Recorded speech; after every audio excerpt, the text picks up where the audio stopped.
What is up, everybody? Welcome back to the City Light Project YouTube channel for yet another live stream and fight companion here on the channel. Tonight, for the first time ever on this channel, Lux Fight League, and in Mexico, they got their 33rd event here tonight. That's right, Lux Fight League 33. Yeah, that shit beautiful than a motherfucker. And I'm fucking stoked for this one. Shout out to Phony Turgeson, who was like, yo, you're doing Lux later tonight? And I was like, Cha, and honestly, sorry I kept you guys waiting. Tapology said the bitch started at 9 p.m. Central Time. Lo and behold, it's 11. And, you know, we should have known, given that this is broadcasting from Pacific Time, the west side of the Americas here. So anyways, officially starting right now. It's a small card, ladies and gentlemen. It's a small card. I'm guessing the prelims were just on. I'm guessing the prelims were fucking streamed through, I don't know, their website, Facebook, or something rather. I looked on YouTube. They weren't streaming on YouTube. But anyways, we have a 4-fight main card, vacant Bantamweight championship on the line. Now, again, this is the first time that first time that I've ever watched Lux, ladies and gentlemen. So I'm very excited to do it here on the channel. Again, if you're new to the channel, we do live play-by-play commentary, reaction, and interaction with all you amazing folks in the live chat. We're totally interactive, so get your comments in the live chat, get your predictions in for these fights. It's just a small 4-fight main card, but again, the Lux Octagon is sick. This intro, you know, I like it. They're bringing me in here. I like this. So yeah, I'm very excited for this. I'm familiar with Combate Global. Now, I don't know if they're like stationed out of or they do most of their fights in Mexico, but I know the cards that I've watched anyways from Combate Global, they've all been in Mexico. Now, I did a little bit of research before jumping onto this, and I'll get the rest of you guys' comments here in just one sec, that is a North American-based league that, you know, that brings on a ton of Hispanic talent on the roster. So it's not just Mexico, which makes sense now that I read that. I was like, okay, now I kind of understand the crop of fighters that went through there. Honestly, just assume that, hey, it's a Spanish, like everyone's speaking Spanish here anyways, we might as well come through this league. So this one is actually based in Mexico. But hey, still, chime in on our poll question. Because there's a lot of Mexican fighters in Combate Global. Now, let me know, is Lux kind of the feeder to Combate Global? Is Combate Global on the same level? Is Lux kind of just its own thing? I mean, I love the cage. I love the octagon here. It's way bigger than Shudo Brazil. It's way bigger than the UFC at the Apex as well. So I'm digging this. Anyways, to the comments we go. Thank you guys for your patience. Again, Phony Turgeson, have no life, nothing better to do. That is true. I'm just going to be staying up late editing the UFC prediction video. That's all. But no complaints here. No complaints. Thank you for bringing this to my attention. Honestly, I just thought Shudo was going to be later. That's the only reason why I didn't put it on the schedule. What's up, Shane? But hey, we missed ACA today, so we had to make up for it in something. What's up, Shane? One of our exclusive members here on the channel. Again, shout out to you, Shane. Thank you so much for going above and beyond to support this channel. Prelims were on Fox Esports. Oh, okay. So that's interesting. So Combate Global's on Paramount. Prelims on Fox Esports. Okay, cool. I don't even think I have Fox Esports. Anyways, we wouldn't have been able to watch all the prelims anyways. I needed a quick break. I just mucked some cinnamon oats with the big slab of peanut butter. What's up, JL? It's good to see you. One of our exclusive members as well, JL, here in the chat. What's going on, buddy? Fight Pass has so much, dude. That's what I'm saying. Fight Pass, like, why would anybody even want Netflix when you got Fight Pass? Oh, it doesn't even look like the women are fighting first. Come on, Tapology. There's 4 fights and you got the order mixed up. Come on. Okay, so I imagine it's Luis Cabrera against Fernando Saavedra. I can't roll my fucking R's. I wish I could. Oh, like, you just listen to the way they pronounce those guys' names. Dude, Spanish is such a beautiful language. I dig it.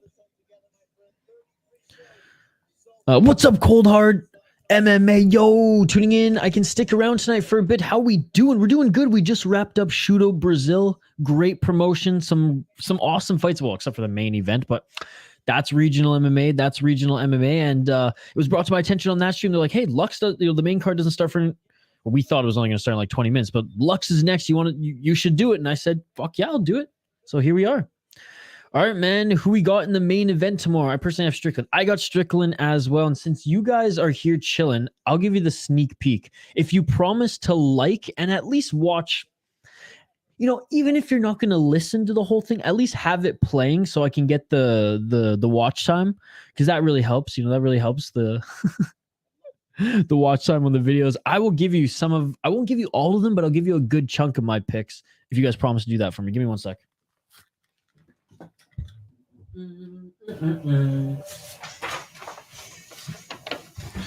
Oh, I had some other topics I wanted to get into as well, so we might just talk about them on this stream.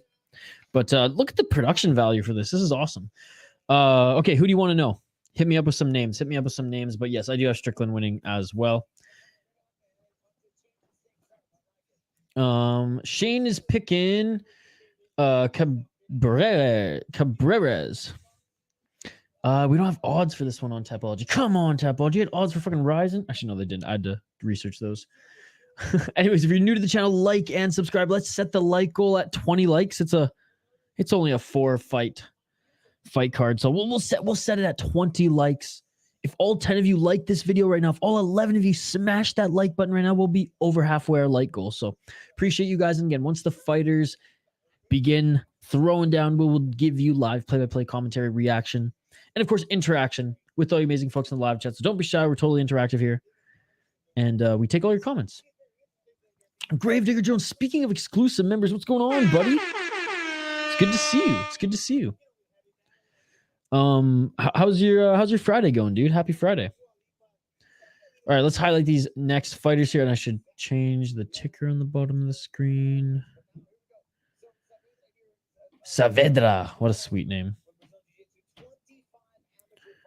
Holy shit, 25 amateur fights for him. The broadcast looks sick. I'm pumped for this. Like I said, never watched Lux. Never. I've seen like some highlights of some of the fighters from like Compose's Corner show. Rest in peace, Compose's Corner on MMA on Point's second channel back in the day. Pretty damn good. Well, I'm glad to hear, buddy. I'm glad to hear. I hope everyone has a great long weekend, or hope everyone enjoys this long weekend coming up. Canada Day for us in the Great North, and 4th of July weekend. Okay. Fernando Saavedra, the virus, 4-4. Oof. In his pro MMA career, he is 2-3 in his last 5 fights. On a 3-fight losing streak right now. All 3 of those in Lux. He's 28 years old. Let's take a look here. 0 KO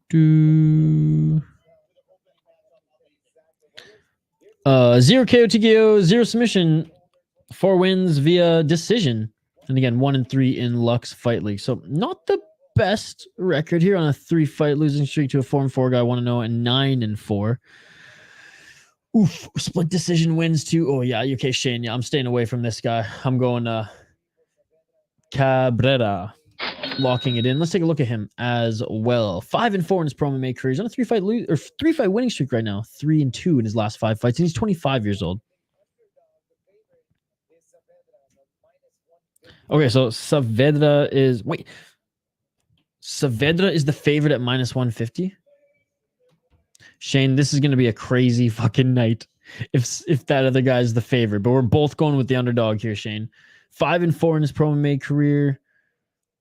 4 KO TKO. That's what you want to see. 0 submissions, 1 decision, 2-1 on a 3-fight win streak. Yeah, I'm going with the guy on the win streak and who's fought in Lux before. I know you beat a 0-3 guy, whatever. Beat a 1-2 guy, but he's going up against a freaking 4-4 guy. Like, whatever. He's got this. He's got that. I don't care that he's the underdog. I don't care that he's on the underdog chain. I'm going with the underdog here. Locking it in. Let's go, baby. Let's go. Ride or die. I know it'd be more interesting if we just went head-to-head on all these, but I think this is funny how this guy turned out to be the underdog. Let me know your predictions in the live chat as well, folks. Man, it is July in 3 hours. Damn, this year's taken forever. What are you talking about? This year's flying by. For me, anyways, this year's flying by, man. Anyways, like I said, I can give you guys a sneak peek of some of my predictions and picks for tomorrow's UFC event, as long as you promise me to like the video and at least keep it running in the background so I can get that retention time. If you let me switch this one, I will. for the head-to-head. Oh, so this was your move all along, Shane. You knew Buddy was the favorite, didn't you? You knew the Buddy you didn't pick was the favorite. And now you're going back to him. You know what? Shane, respect. That is a sneaky tactic. Respect. You can do it. Shane, locking it in for you. The favorite, Fernando Saavedra. No, you know what, Shane? I respect that move.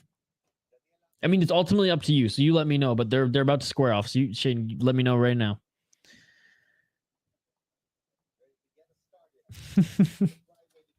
I'm all for it, Shane. Like I said, I support the sneakiness. Okay, I got the favorite out of boy. Let's go. Let's go. Oh, look at there's holy shit, there's a lot of blood on the canvas there. So it looks like those prelims are pretty nuts. All right. Oh yeah, look, there's ESPN logo on the mat. Big mat here, round one. Let's get it on. Main card of Lux Fight League 33. Let's go. 4 minutes and 45 seconds on the clock here, ladies and gentlemen. If you want to sync up with my stream, a little 1-2 there by Saavedra. Saavedra in the black shorts. Cabrera in the white. Let me know your predictions in the live chat, folks. Again, shout out to the exclusive members here in the chat. We got JL, Foul One, Shane, and Gravedigger. Look at this. We got a ton of exclusive members in the chat right now. We got Cold Hard, MMA, Phony, Turgeson, and hopefully Orlando here again. You guys are awesome. Appreciate you all. Oh, overhand right attempt by Saavedra. 4 minutes and 15 seconds. Both of them pretty light on their feet. Love how big this cage is. Love how big this cage is. Good broadcast too. Ooh, and another 1-2 by Saavedra. That's the thing. You got to imagine that most of these, Mexican fighters are stand-up fighters first, given that like boxing is so enrooted in Mexican culture. Oh, and a nice left and right hook there by Cabrera. Both of them trading some shots here. Hey, record aside, experience aside, betting favorites aside, Shane, like this could be a sneaky good main card, given that these guys are just going to bang the nice left hand there by Cabrera. Cabrera rocks Saavedra there. Cabrera rocked Saavedra there. Oh, and a nice right hand by Saavedra. Oh, a nice right uppercut and right hook there by Cabrera. Saavedra, he doesn't like this. His nose, I think his nose is a little dinked up there. A nice left uppercut. Cabrera's getting the better of him. Shane, your tactic didn't work, buddy. Your tactic didn't work. Oh, and a nice takedown. I guess this isn't boxing. This isn't boxing. This is MMA. Good takedown there by Saavedra. Decent fight IQ. That was a good moment to do it, but good job by Cabrera to getting back up to his feet. 2 minutes and 52 seconds on the clock here.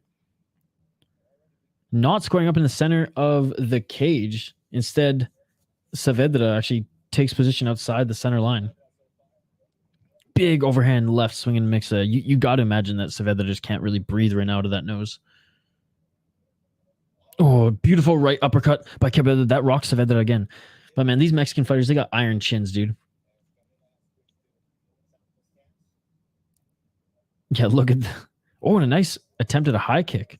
It looks like Saavedra has more mixed martial arts experience, you know what I mean?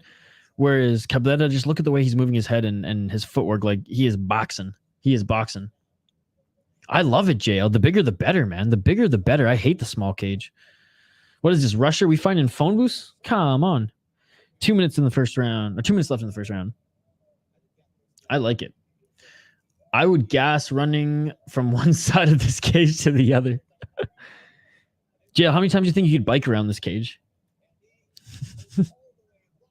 And again, a takedown, but right back up to the feet are both this fight. Exciting fight here, man. Again, both these guys, we highlighted them. I expected it to be a little sloppy. I expected it to be a little bit more of a scrap, and a scrap it is, man. A scrap and a good display of mixed martial arts. I'm digging it. I'm digging it. 1 minute and 29 seconds on the clock. Inside leg kick. Again, Saavedra putting everything together here. Where Cabrera. Jeez. I'm like trying to roll my tongue and I just know I can't do it. So like, why even try, Isha? Cabrera. His boxing is just so sound.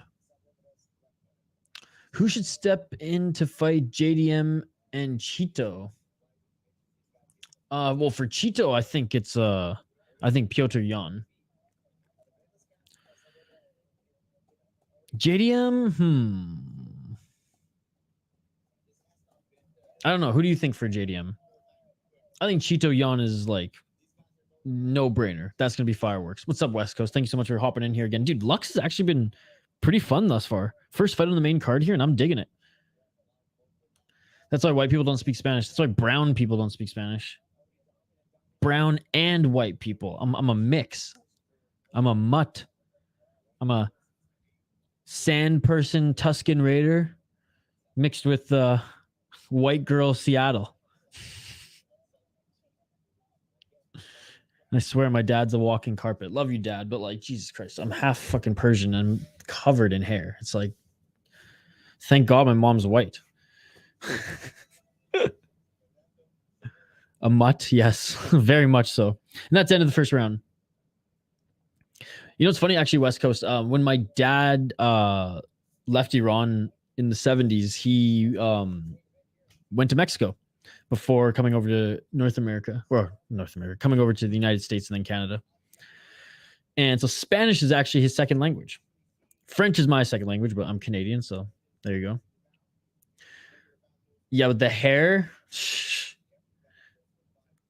I got brown person hair, trust me. Hey, I can get away with it. My dad's Persian. I am brown, buddy. I can make people feel bad for brown jokes. Matt Hughes is the father we all needed. Okay. Not feeling confident on my pick 10-9 Cabrera. Man, I was looking forward to JDM so much.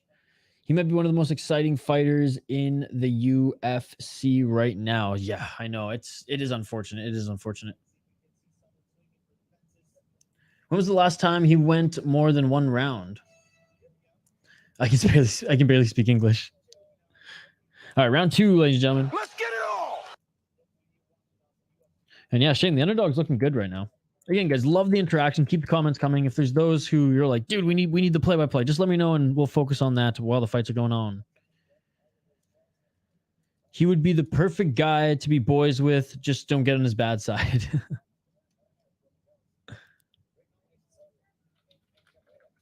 4 minutes and 33 seconds on the clock here.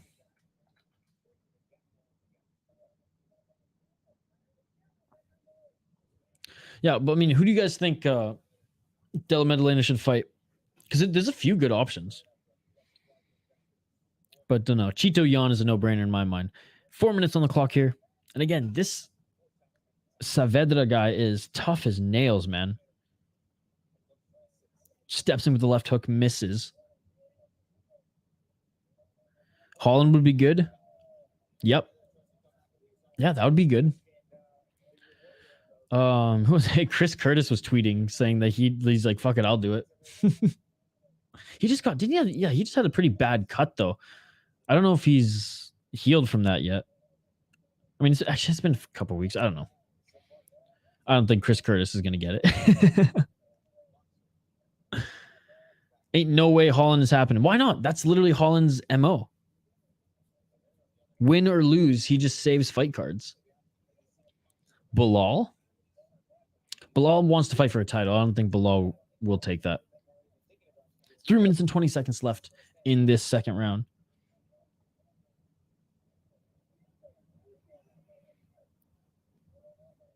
Straight right jab by Cabrera.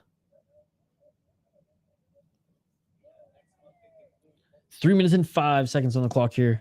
And again, Saavedra is mixing up like the MMA in his game here, in his game plan, where Cabrera is just like get up when he takes me down and outstrike him on the feet because he is piecing him up right now in the striking department.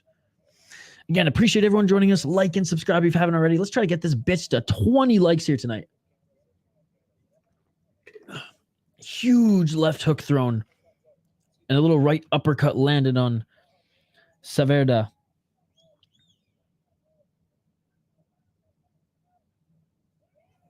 Bilal's more gangster and a G than Holland.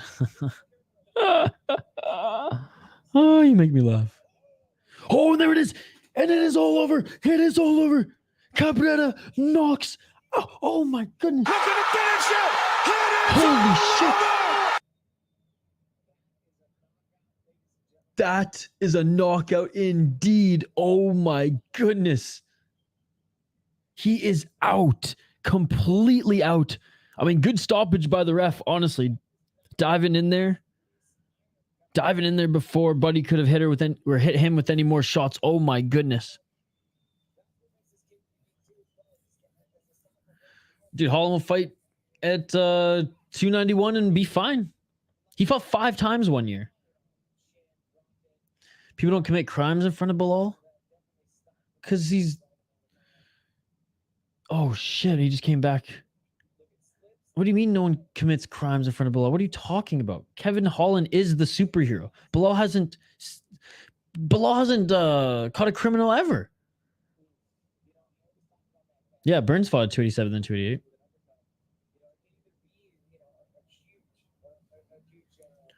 Shit, should have stuck with my original pick.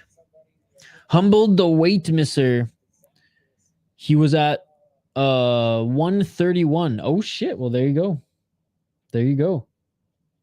What a knockout, guys. Hoo-wee. I mean, the guy had power and he was just waiting to line one of those big ones up. I got to look at this again. I want to see this in real time here. Oh, just fucking left, man. God, that was sick. Beautiful. Absolutely beautiful. What's up, Brian? How's it going, buddy? For me and Britt, have a happy 4th of July, brother. Thank you so much. Celebrating 4th of July and Canada Day in the United States this weekend. It's a double whammy. We're getting 2 birds stoned at once, buddy. Thank you so much for joining. Appreciate you, Brian. Hope you have a great 4th of July weekend too, man. Everybody in the live chat, whether you're in Canada or the States, celebrating Canada Day this or tomorrow and or 4th of July on Tuesday. Hope you guys have a great long weekend. Even John Jones, the criminal, has caught a criminal. Bilal ain't nothing. That's true. John Jones has caught a criminal. And then we had a good meditation session after. That was the best meditation session ever. Isn't that what he said at the press conference? Moreno headline 2 pay-per-views in a row. That's true. Khamzat fought 2 in like 3 weeks. Yeah. And if Kadyrov didn't revoke his passport, he probably would have fought a few more times this year too. Or at all this year. He hasn't fought once in 2023. And there we go. Luis Iron Cabrera with the first win on this main card, Lux Fight League 33. And it started off with a banger, ladies and gentlemen. Wow. You can shout out to Brian, West Coast Foul One. Shane, one of our exclusive members. Foul One, also exclusive member. JL, exclusive member. Shout out to Gravedigger Jones, one of our exclusive members. Cold Hard MMA, Phony Turgeson, and Orlando. Appreciate you all. Thank you so much for joining. Zoomer, speaking of another exclusive member here. Zoomer, what's going on, buddy? We're getting 2 birds stoned at once. The way you said that was funny. Sounded like the birds are smoking weed. It's a Rickyism from Trailer Park Boys. And I believe and we were talking about this on the last stream. I believe I heard it first in a Chuck Norris book. Like Chuck Norris gets 2 birds stoned at once or something like that. And I think the writers from Trailer Park Boys use that as one of Rickyisms. I love Best Case Ontario too. That's a good one. He has a lot. Fucking a Totoso. Yeah, he's got a lot of good ones. There's a good compilation of them as well. I understand Trailer Park Boys is not everyone's cup of tea, but like, shit, if you're Canadian, usually you'll resonate with it a little bit. But I will give the hot take and say that Kenny versus Spenny is the greatest Canadian TV show. It's better than Trailer Park Boys. It's just very different. And it's like, it's hard to make the argument of better. It's just, I just enjoy it more. It's just crazy. It's just absolutely insane. I promise you, Shane. And I said, I don't remember if it was with you or if it was someone else. So I promise you, I first heard that from a Chuck Norris joke book. What do you mean it doesn't sound like one? It's the most baddest thing ever. Getting 2 birds stoned at once. I don't even know what the other saying is anymore. I don't remember. I honestly don't know. When Chuck Norris jumps in the ocean, Chuck Norris doesn't get wet. The water gets Chuck Norris. See, Shane, it must have been with you because that was literally the other one that's like imprinted in my brain. It's those two. All right. I mean, I'm guessing this fight's going to be next, given their records, and maybe that one was on the prelims. Who knows? But we'll see. We'll see what the next fight is. Cool poster, eh, for Lux 33. Unlike the Shoot of Brazil one, man. I had to craft that one together. Hit 2 birds with 1 stone. Maybe that's what it was. Did you just look it up on Google? Maybe that's what it was. And my just stone brain defaulted to the other one and or the Trailer Park Boys reference. But now I'm like 80% sure I'm still right. I was 99% sure right. Now I'm like about 80% sure I'm right. Aren't you working right now? I'm so drunk I could kill 2 stones with 1 bird. What's going on, Mateo? One of our exclusive members here on the channel. What's going on, dude? No, I just knew that was the original. Because you had the book, didn't you? That's what it is. Anyways, here, let me find the... You guys watch Kenny vs. Spenny? You guys in the States, have you ever even heard of that shit? Any Hots fucking threatened to strike my channel if I didn't take down my footage of, like, I went there and made a vlog of watching them live. and yeah, Kenny fucking served me, man. He's like, you have a week, take this down, I'm gonna strike your channel. I was like, what? So I'm gonna repost it, just like I'm gonna cut some of their like comedy act out of it. Because I did post some of their content, I guess. Which, fair enough, and at least he gave me a week, but god damn.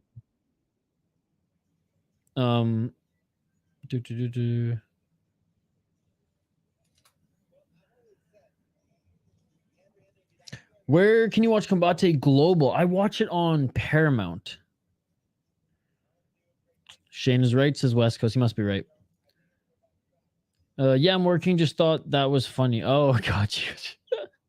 I was gonna say, you drinking on the job? Oh, I'm not even drinking on the job. I'm hydrating. And I've run out of beer. The only other beer I have, speaking of drunk, the only other beer I have is I think it's a 15% whiskey or bourbon barrel-aged imperial stout. If I drink that thing, it will knock me out. It will knock me out harder than Buddy was just knocked out there moments ago. Lux Cage is huge as hell. Yeah, I love it. I love it. I threw a link in the live chat. You all should click it. No, YouTube, it's not to Lux. It's literally, it's a Rickyism. Most people get stoned on the job. Yeah. Yeah. That's the Canadian way, dude. That's the Canadian way. A double-double and a doobie. Before work, on break, after work. Maybe not coffee after work. Switch to beers.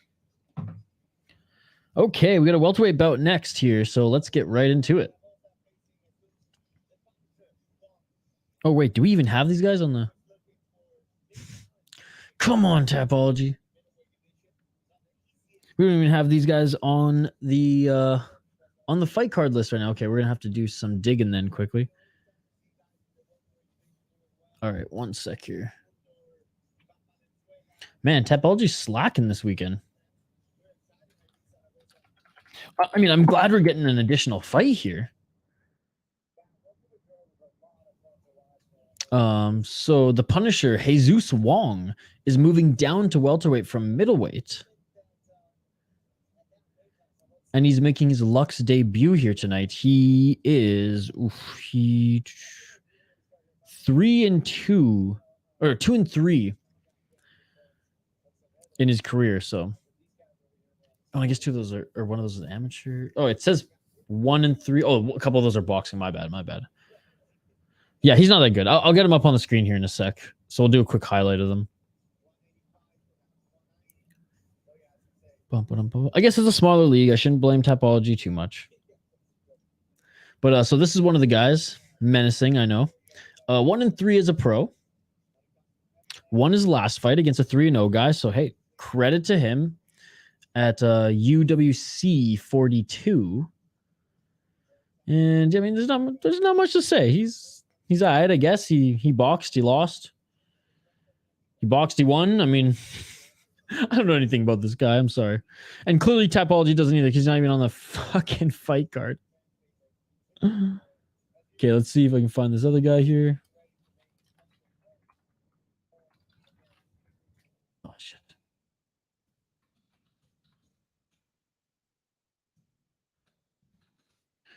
What's his last name again? Oh, Zaragoza. Okay, I got him. El Matador. He's 2-0 as a pro.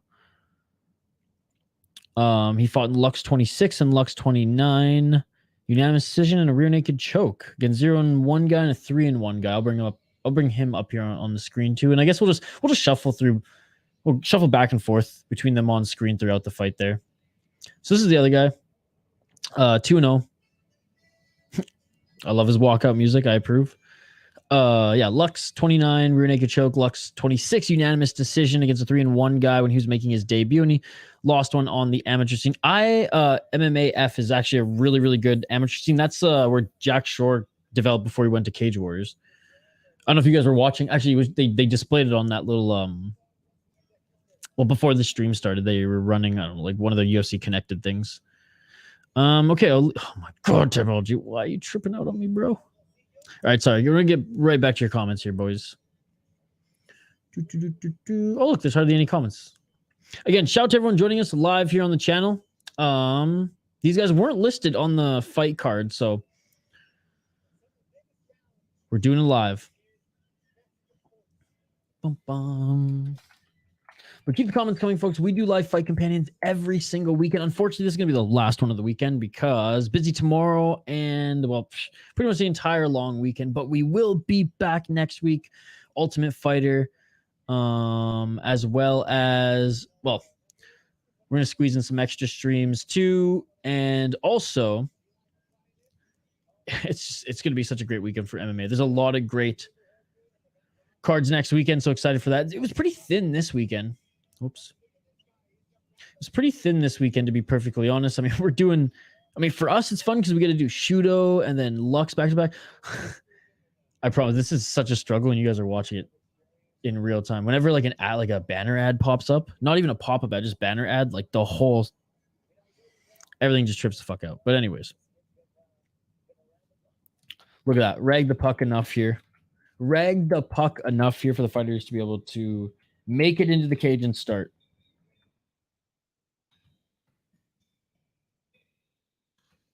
All right, so this is going to be fought at welterweight. Shane, who are you picking, buddy? Who are you picking, Shane? I had to look that one up. I knew it had scone in it. What about feed 2 birds with 1 scone? Is the pita version. That's funny. I just got done watching Riley highlights from last night. Dude, he's so good. Pagnotta saying multi-year deal for Reeves in the works. If I listened to everything Pagnotta said, I feel like it'd be a little dumber, to be perfectly honest. And that's not a shot at you. I'm just saying. No, he's okay. He's okay. Just more misses I find than hits. But I hope he's wrong. I hope he's wrong. And in this case, you know, I would send him a message myself and be like, "Thank you for being wrong." I swear, man. If Reeves goes to Toronto, then like, what the fuck? The Wild. What are they gonna do when Kirill Kaprizov gets injured? Who's gonna score goals? Who's gonna score goals? PETA really did come out with more animal-friendly sayings, like instead of feed a dead horse, feed a fed horse. Oh, Shane, hit me with more. This is funny. I like this. What's up, Hockey from Home? It's good to see you. Is 50 Cent an underrated rapper? I think so. I think so. Dude, early 50 Cent G-Unit days, and when Eminem and him were on tracks together, and when he was with, what was Eminem's group again? She, and they were like all on Encore. And Proof, his buddy who died, was part of them. Oh god, I forget what it was called. But anyways, he was on some of their tracks as well. Yeah, I mean, early early 50 Cent was dope. Right when like the game hit the scene too, and unit was the thing. Oh man. So tired of having some soup now. Some soup sounds good. All right, so the underdog is Jesus Wong. Raul Zaragoza is the favorite minus 400. Shayna, I'm going with the favor here. D12, yes, yes, yes. Thank you very much. Fuck, I keep clicking back thinking that like there's gonna be a there's gonna be a matchup like card for it, but there's not. There's not. Well, I hope you had a good day. Sounds like you had a busy day. I hope you get some time to relax this weekend. Long weekend hockey from home. Happy Canada Day. Is actually animal cruelty. Is actually animal cruelty. Oh, YouTube's gonna demonetize me if I read the rest of this. Yes, you can be cruel to those things that you mentioned. Can we not talk about this? This has got really morbid real quick. Zaragoza. Zaragoza. You missed the Z, Shane, but that's okay. Peace me out. Peace out. See you next stream. Have a good trip, Isha. Thank you. I had a productive morning.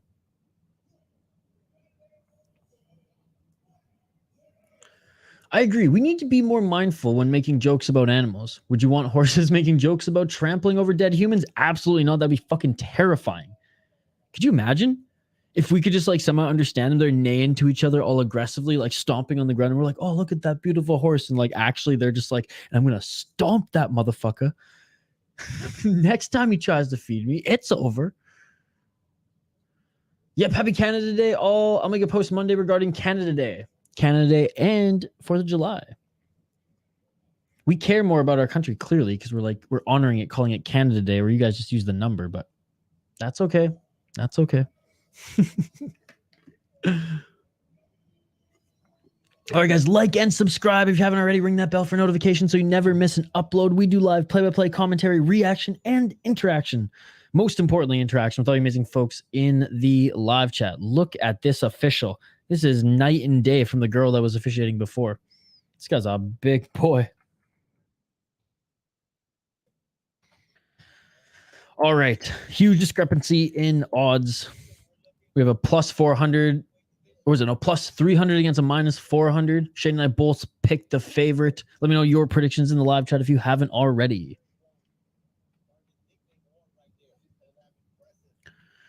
I mean, all they're doing is making sure it's a closed casket. By the way, the creator's going to Hong Kong on Tuesday. Sick. Let's get it on. All right, round one. Let's get on. Look, a guillotine attempt right off the bat. Wong goes for the takedown, and Zaragoza jumps on a guillotine, back up to his feet. Trying to secure it. This could be quick. Oh, looks like he might have it. No, it hasn't cinched and pulled up.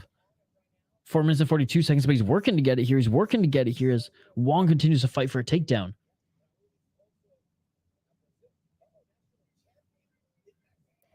Well, that's awesome. Tell him congrats. Trying to secure the guillotine, but doesn't have a... Oh, it's tight. Was that a tap? Was that a tap? No, he just went to fight the hands there. Oh, and he's out of it. Clearly felt a tap. And Wong. Oh, now Zaragoza going for a tap. Or he's going for the knee now, potentially. He's got the toe holder right now. Okay, he's not setting up any sort of ankle lock or anything like that, but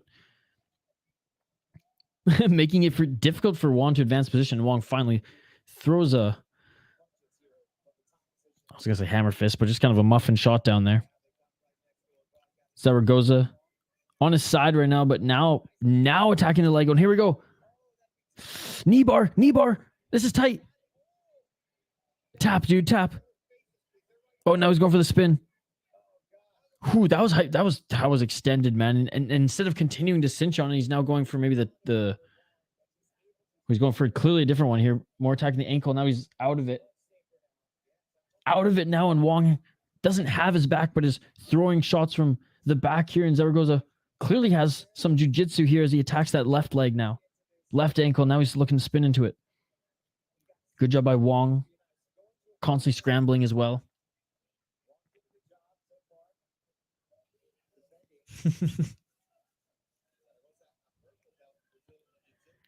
Right? Canada should have a whole month.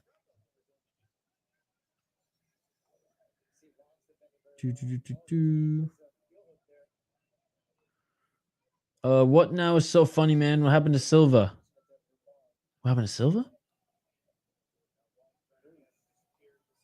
Take the bull by the horns, a flower by the thorns. Peace. Happy Canada Day to the newfies. Oh, here we go. He's going for that knee bar again, and now attacking the ankle and spinning it here. Oof! Ouch! Ouch! Ouch! Ouch! Please tap! Please tap! Please tap! Please tap! Oh, and another good scramble. Every time I say please tap, he gets out of it. So what do I know? What do I know? 2 minutes and 10 seconds here, and Zaragoza constantly attacking that knee and ankle of Wong, that left ankle. Whoa, you are live. Let's go. What's up, Crippled Ham? Crippled Ham, we're back, baby. Crippled Ham was on the streams this morning. 1 minute 52 seconds left. West Coast, I'm watching on UFC Fight Pass right now. Some folks said it was on ESPN or ESPN. You can try this one, but I'm not sure if it's going to be on here. Hacking that knee again. Again, West Coast, I haven't checked this. It might be on it.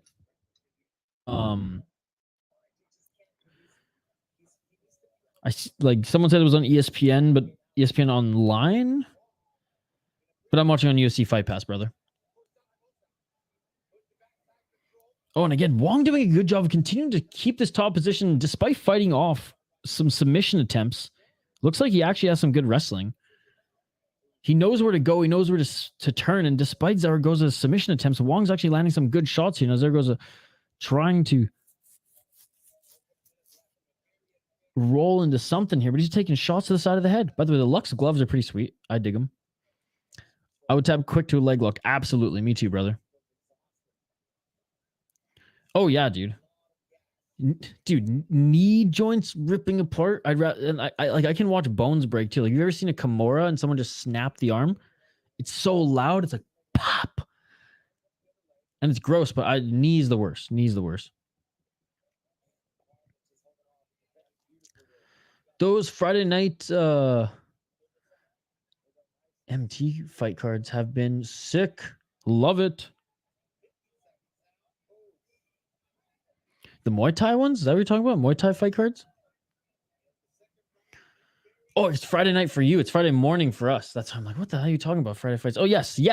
They have been. They're amazing. What's up, Mr. Grant Gregory? One of our exclusive members here. End of the first round here, and I cannot believe the Zaragoza has not finished this fight, given he's been attacking the knee and the ankle and just locking that leg up this entire first round. But again, shout out to you, Mr. Grant Gregory. Thank you so much for being an exclusive member. Appreciate the support you show this channel. And yeah, man, those Muay Thai fights from One Championship every Friday are awesome. They're a treat to wake up to. But you know what is also a treat? Fucking Lux, man. It's a pretty decent promotion. Good production here. So far, pretty good fighters, given, record aside. They're putting up good fights. Yeah, I've never broken a femur, but definitely seen some videos of that shit. And look at this. Zaragoza looks more gassed than his opponent, who needs to update his picture because he's way more yoked right now than he was in this picture. Is the Punisher. I don't know how much the judges take the submission attempts into account. Oh, you have to, Shane. I mean, I definitely think in that case, those were like legitimate attempts, not just like submission, like just setting up a position to try to go for the attempt, right? Like he had to actively get out of them. So I do think it counts for something. Oh, and a couple body shots and a few punches there. Dude, Zaragoza, Shane, is gassed. One of us should have picked Jesus. Round 2, by the way, ladies and gentlemen. I forget if I clicked this, but what a nice shot there by Wong. You can't go wrong when your last name is Wong. Left jab by Wong. He's a lot shorter, too. I mean, Zaragoza's got the height and reach advantage. Massive reach advantage. Body shot by Wong. Now Wong looking for the level change. Yep, that's what usually follows it. Nice body shot and a left hook. Wong has hurt Zaragoza. Yep. I've broken a lot of bones. None of them have been really loud as far as I can remember. Maybe collarbone snapping, but I was a few beers in, so I don't even remember the sound that made. All right, Wong starting to slow down too, but Zaragoza seems completely gassed here. He's just throwing his arms to the wind here, and Wong gets the back and just pushes him. He's like, I don't even want your back. I just want to fight. That's hilarious. I love that. And then Zaragoza goes in for a clinch. We are like a month and a half away from the Korean Zombie's last stand in my home country. I love the Korean Zombie, man. I hope he wins this one. But he's probably not going to, because it's against fucking Max Holloway, and Max Holloway's going to piece him the fuck up. I just hope Max Holloway doesn't, hurt him too bad. Yeah. Oh! And Zaragoza landed a few shots on Wong here. Now Wong is gassed. Zaragoza with a front kick and a double left jab. Outside low kick by Zaragoza. These guys are standing begging and they are gassed, and it's hilarious, and I love it. What's the time on yours? I'm trying to sync with my stream. 2 minutes and 40 seconds exactly, my man. Yeah, both fighters exhausted now. Wong had a little bit left in his gas tank at the start of this second, but both of them are completely gassed right now. They're in the tie clinch. Wong's back up against the cage. Short left elbow, short right elbow. And here we go. Zaragoza just starting to tee up on Wong. Wong trying to move out of it. I think the official, not that he needs to end this by any means, but he looks as drunk as Wong right now. And I think they're both dead sober. Oh! Zaragoza knocks out Wong in a hammer fist for good measure. Down he goes. Look at the finish it! And it's all over! Why did he hammer fist him there? Dude, he is out. He went down. I thought he was going to go right through the canvas. He's laying there starfished on the ground.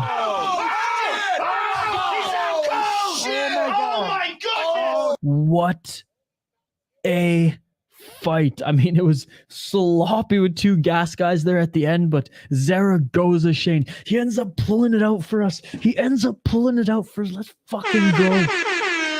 Hope Buddy's okay, though. Hope Jesus Wong is okay. All right, here's the just straight left. That's what happens when you walk up to the guy with your hands down. Straight left, hands down, right to the chin. He's out. And let's take a look at the hammer fist.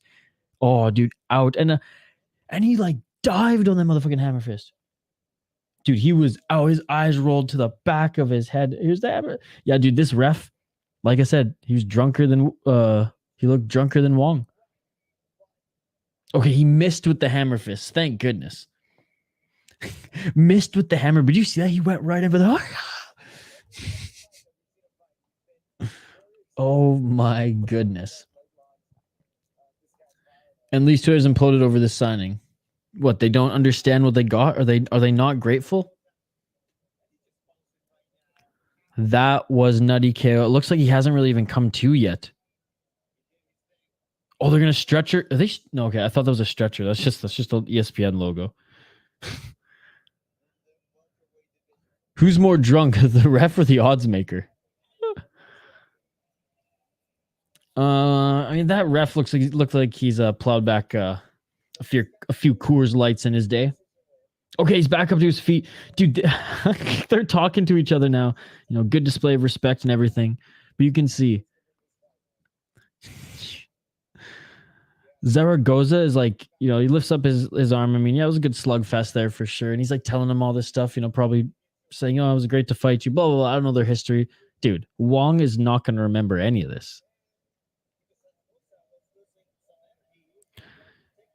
Yeah, dude, Wong had a good first round. I mean, it just depends how much the judges valued the submission attempts versus, you know, some of the ground and pound that Wong threw down. I do think that the submissions probably won Zaragoza that first round, or the submission attempts, I should say. But Wong started that second round strong and then completely just gassed out there. Bro's body looks like he was trying to find a pillow when he fell. Dude, he was, you see his eyes roll to the back of his head. He was just like, I'm out of here. They think they don't need a player like him. I think they were hoping for more of a Felino / Duham. You know what? Fuck those fans for not appreciating what they have. They're getting a goal scorer. They're getting a guy who can fight if the league allows him to fight. They're getting a guy who the locker room loves. They're getting one of the guys with the best suit games in the National Hockey League. And we're losing one of the boys. He goes tarps off for the interview and goes viral on fucking Twitter and well, I guess not Bally Sports anymore, whatever they're gonna be now. So I am distraught. As you can see, my energy level's a little bit down right now. It's not because it's the end of the night, because that was a great fight. It's because Ryan Reeves, the greatest Minnesota Wild player to ever put on the jersey, is now in Toronto, and Maple Leaf fans aren't showing him any respect. I hope you're happy, Brett. I hope you're happy. I know someone who's happy, though, and that's this guy, Raul Zaragoza, with a beautiful, beautiful knockout there. Despite being gassed, the guy still got it done. Respect, respect. Hey, so far these fights have been fun on this card, ladies and gentlemen. Again, thank you, Phony Turgeson. If you're still here, buddy, thank you so much for suggesting this. Appreciate you. Oh, also, update, it's not hit 2 birds with 1 stone. The original is kill 2 birds with 1 stone. There you go. There you go. That's why Peter got involved. Brett is happy. Yeah. Yeah, well. It's the difference between people who grew up watching hockey in Canada and people watching hockey in the States, eh? You guys had the USHL and high school hockey. We had the dub and psychos having to play Penticton in the BCHL. Oh, man. But again, like I'm an absolute psycho when it comes to the sports I like. Box lacrosse, though I just don't like the field. I don't like those bigger sticks, and it's just different. I have to say, like, the fighting element is one of the reasons why I like it more. Not the reason, but it is one of the reasons. Calcio Storico, shit, I'd watch football if it was Calcio Storico rules, but no, so I have no interest in it. Hockey, well, 80s and 90s hockey, 80s tapes, 90s from what I can remember, early 2000s hockey. Old school hockey, that's where it's at, man. And I'm never going to make the argument that the National Hockey League is not the most skilled, is not in the most skilled part of its evolution. That 100% it is. It's just like I like a little bit of edge in the game. I like the players policing the game. I like the game within the game, as Kevin BX would say. I hate how there's no consistency, and you know, whether you have a good relationship with a ref or not these days doesn't even matter because the league will just step in. It's interesting, and I don't like it. Yeah, but they don't. Getting the birds stoned is better than stoning the birds. I think so, right? Getting 2 birds stoned at once, I feel like, is a service to them birds. Maybe though, when they're flying south, they zig when they're supposed to zag, and they end up going like northwest or something, or southeast, and somewhere just not where they're supposed to go. That could really fuck them up. But hey, if it's just 2 birds, then I think we're okay. What the fuck are we even talking about here, boys? I feel like I'm the stoned one.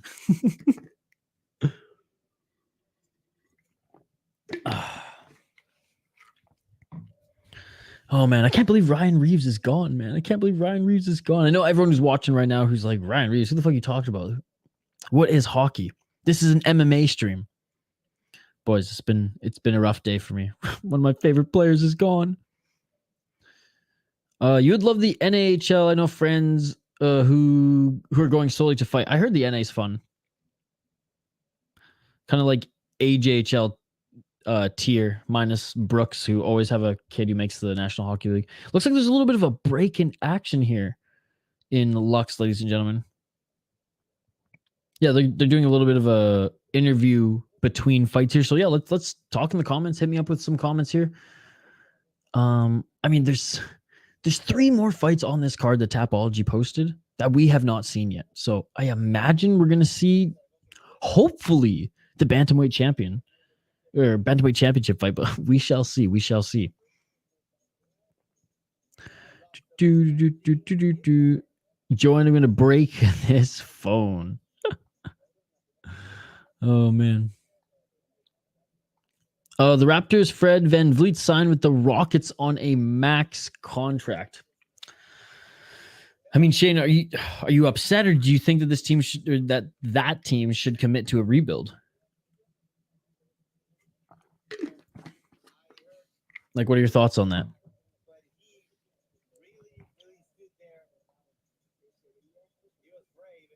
Hey, at least they're doing English translation through this this broadcast for Fight Pass. But he's got jiu-jitsu tattooed on him, so he's saying he was shocked when Buddy went smashing down into the canvas there.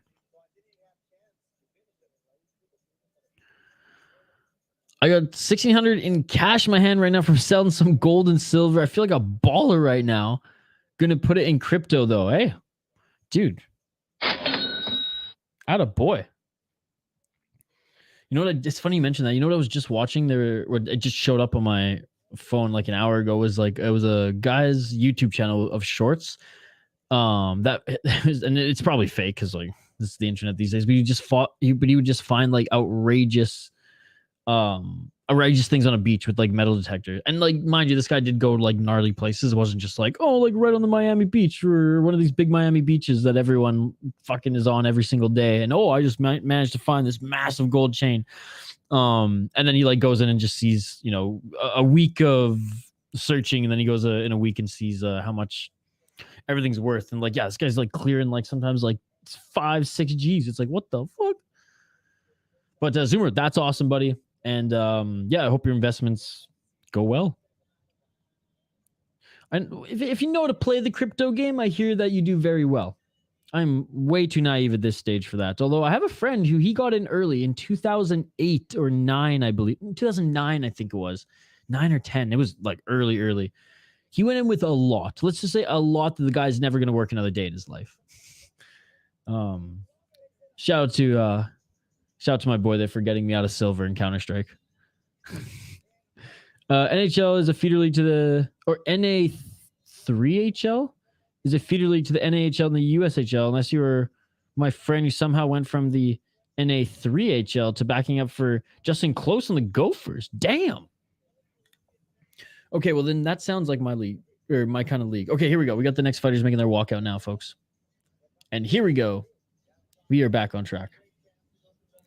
Again, we will highlight these fighters in a moment, but like and subscribe if you haven't already. We don't just talk hockey and other sports here on this channel. We mainly talk MMA, but it's a late night stream. There's only a handful of you folks here, and we will get to live play-by-play when the fights are going on. We will give our predictions for every fight, but there's a little lull in the broadcast, so we're totally interactive, like I say, so continue to bring your comments forth in the live chat.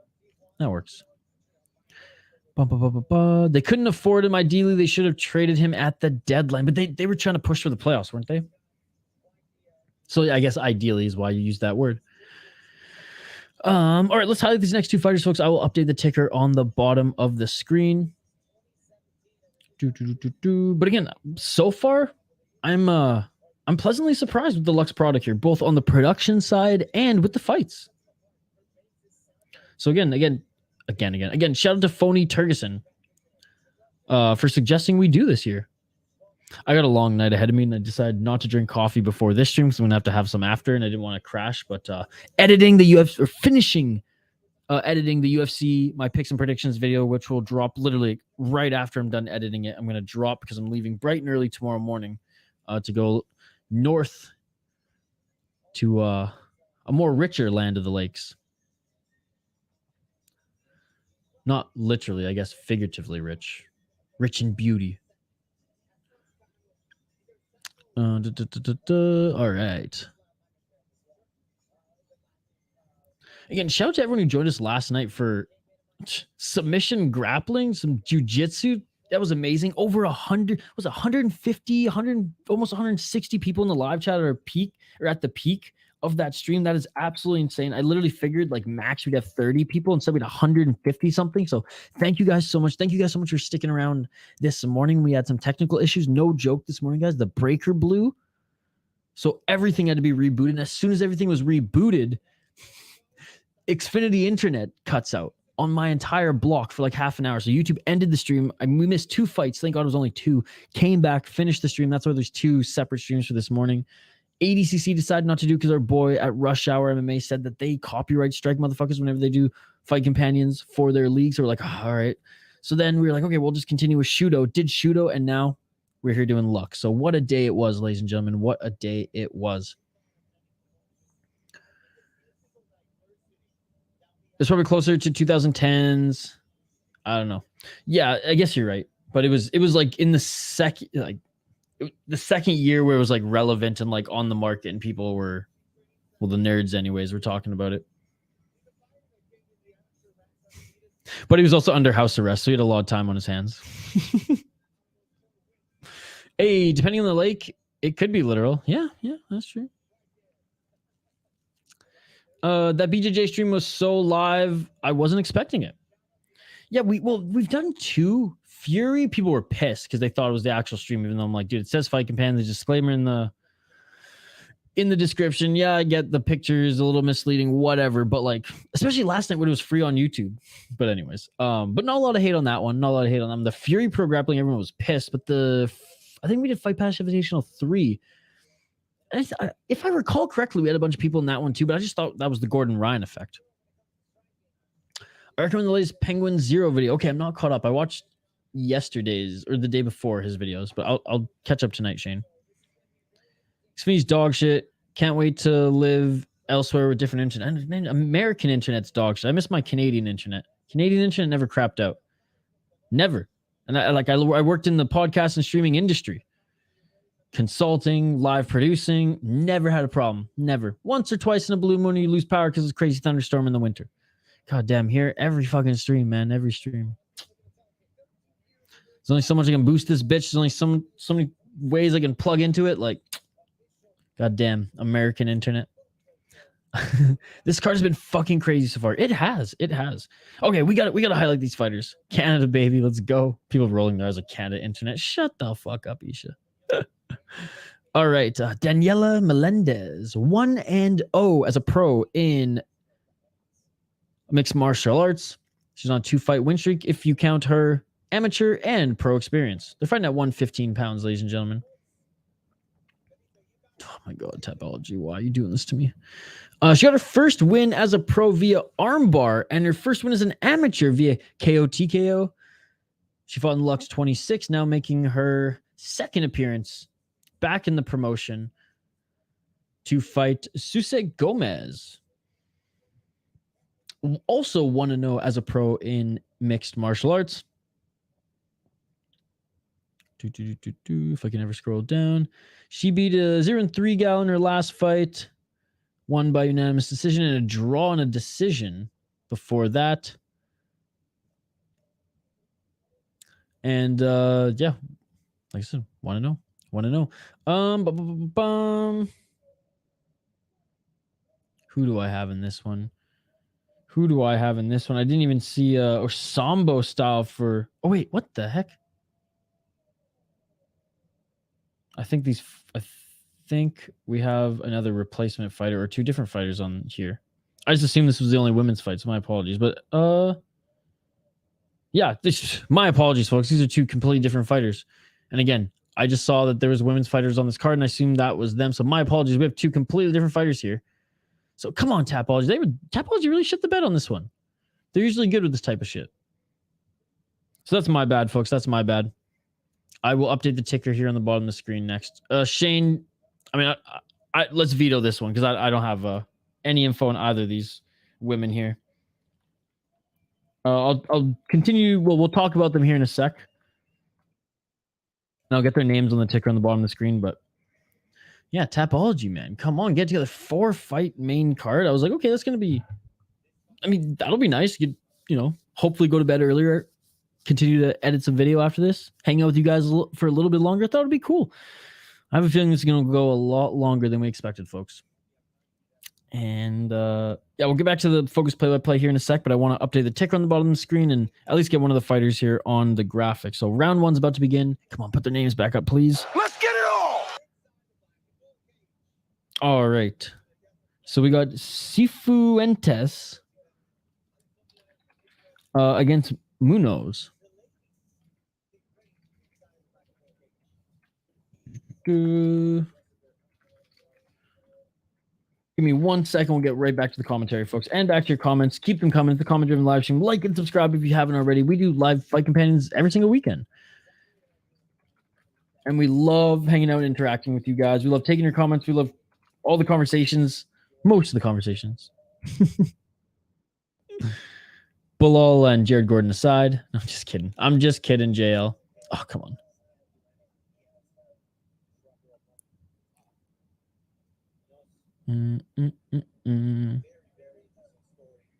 All right, there we go. 4 minutes on the clock. It only took me 1 minute. Munoz in the white. Cifuentes in the black here. And Munoz with double underhooks here, pushing Cifuentes up against the cage. What was that? What are you talking about?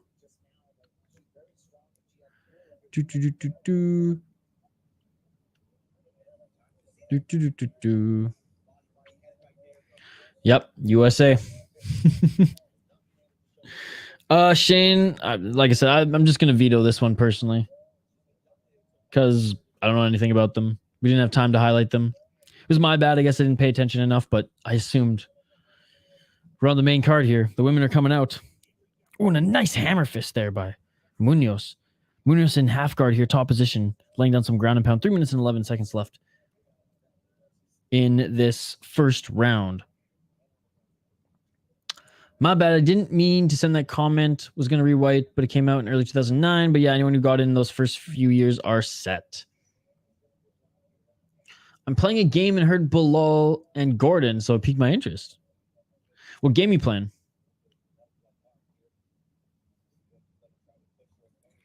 Two minutes and 43 seconds. I haven't played video games in a while. I used to play GTA Online for self-care. And then in college, I played Counter-Strike all the time. 2 minutes and 31 seconds left in this first round. Munoz in the white on her feet. Trying to control the legs of Cifuentes to get a nice right hand down. She doesn't land as picture perfect as she wanted to, but she is landing some solid shots here from the top. She's dominating Cifuentes on the top here with the ground and pound. In and out of her guard, but landing some big shots on the entry. Oh, yeah. Assassin's Creed, nice. Yeah, it's pretty crazy, like GTA 5, how just that game in general, the detail and everything. I feel like I know LA now. Also, I just looked it up, and Edmonton is closer to PG than Vancouver. So by your logic, growing up, the Oilers were the home team. I think in province trumps location. That would be my counter argument. Because Shane, you ain't in Ontario. And BC, I guess. Yeah, and Edmonton doesn't have a basketball team. So if we're saying that you still live in BC, if we're going to choose an NBA team, Oregon's the closest one. 1 minute on the clock. You almost had me, Shane, but I feel like I won that there. No, province is definitely. Well, but again, you used a different sport, so it's hard for you then to be like, oh, country, when there's only one fucking team. And that goes back to my initial argument, is that all these fucking simps for the Blue Jays and for the Raptors because, oh, it's in our country. Dude, fuck Toronto. 35 seconds left in the first round. You're bending over to them. They are the enemy. Except for foul one. Every other one is the enemy. 24 seconds left in this first round. And honestly, it's been Munoz in and out of the guard. Hammer fist there, even from her feet. It's held up well, too, considering about that game when I was in 7th grade. Oh, yeah. Well, the new one is supposed to come out. They say that every year. Side control here. Couple hammer fists and absolute domination by Munoz in that first round. You bend over to the Canucks then. Absolutely. BC pride, ladies and gentlemen. British Columbia.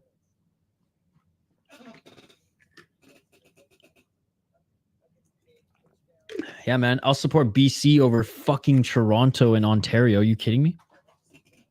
All day, every day. And we have to. We have to band together because if we piss off Ontario, they got the numbers. But we're smarter, we're stronger, we're better. Especially us on the Pacific West Coast. The ice caps are going to melt before GTA 6 comes out. Yeah. Yeah. What a first round. Those hammer fists, damn, are catching her. Yeah, all parts of Canada except for Quebec. We all need to band together and take over Ontario. Take back what's ours. Actually, I don't even want Ontario. You guys can have it. Just leave us alone. Stop forcing this brainwashing, you have to love Toronto Raptors bullshit on us. Oh, you picked the wrong time to stop in, J-Herb. I'm just shitting on Toronto. What's up, buddy? It's all bad, dude. The whole province. Actually, no, Ottawa's sick. Ottawa's awesome. Everything else. Let's get it all! 4 minutes and 30 seconds on the clock. High kick attempt there by Munoz. Yeah, Munoz with a great first round, as Diego said. Inside low kick by Cifuentes. But, man, Munoz just... Oh, and she looked to throw it to the ground. Munoz with that Sambo background, and it shows. It's good to see you, buddy. No, Shane and I have an ongoing argument. I hate how everyone in Western Canada just has to be a Raptors fan and a Blue Jays fan because, oh, that's the only other team. It's like, that is the worst excuse. That's what... I mean, Toronto wants to brainwash everyone else in Canada to start to bring them in with those two franchises. And then, oh, now you end up falling in love with the Maple Leafs. Now you end up falling in love with what, the Toronto FC and all their other stupid ass, goddamn terrible sports team that I hate so much. And it's working. They got Shane hopelessly brainwashed, even though Portland is the home team. We give Detroit to Canada and America gets BC. Dude, fuck that, man. You can keep that sounds like the worst trade.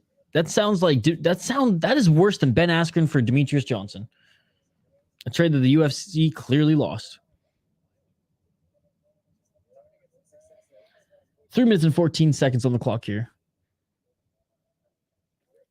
Still on their feet, Munoz with the inside low kick. And oh, and a nice right hand on Cifuentes. Dude, Munoz is a beast. And Detroit's a city, by the way. Detroit's a city. You want to give away a city for an entire province. A province that's 3 times the size of Minnesota. Matt, you're crazy, dude. That's a terrible trade. That's like trading a 6th round pick for a top 5 pick in this year's NHL draft. Isha's a separatist. Yeah, I escaped Trudeau's Canada. Fuck Ontario. 2 minutes and 27 seconds left on the clock in this second round, and Munoz in the top position here. Not in the full guard quite yet, as she's looking to pass to side control. 2 minutes and 12 seconds in the second round. They're center of the ring right now. Munoz top position. Not quite in the full guard of Cifuentes. Now she's postured up here. Canadian sports teams I support: Toronto Raptors, Toronto Blue Jays, Edmonton Oilers, Hamilton Tiger Cats. Love that you support Hamilton over the Argos. That's awesome. And that is why you are a good human. I'm going to ignore the Jays and Raptors. Oilers, I mean, I think it's cool that you just don't support a Toronto hockey team, so I'll give you that one too. If Reeves gets 15 goals, you have to get... Why? Fuck. Dude, he's going to get 15 goals. And I'll get him in a fucking all-star jersey. Bro, if I could hate the Toronto Maple Leafs. Hell yeah. Foul One's just like plugging his ears at all this. Like I said, I love Foul One. Foul One doesn't represent the Ontario that I've come to hate. 1 minute on the clock here. They're back up to their feet, folks. Round 2. Final minute of the round. I'm half American. I'm legally half American. Oh, a nice combination there by Cifuentes.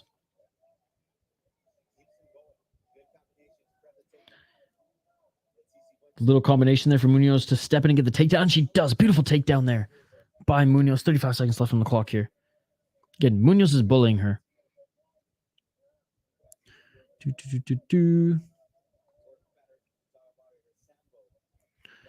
Number trash on Ontario and America gets a land connection to Alaska. You will never get a land connection to Alaska. I will murder everyone who steps, who's on those fighting lines.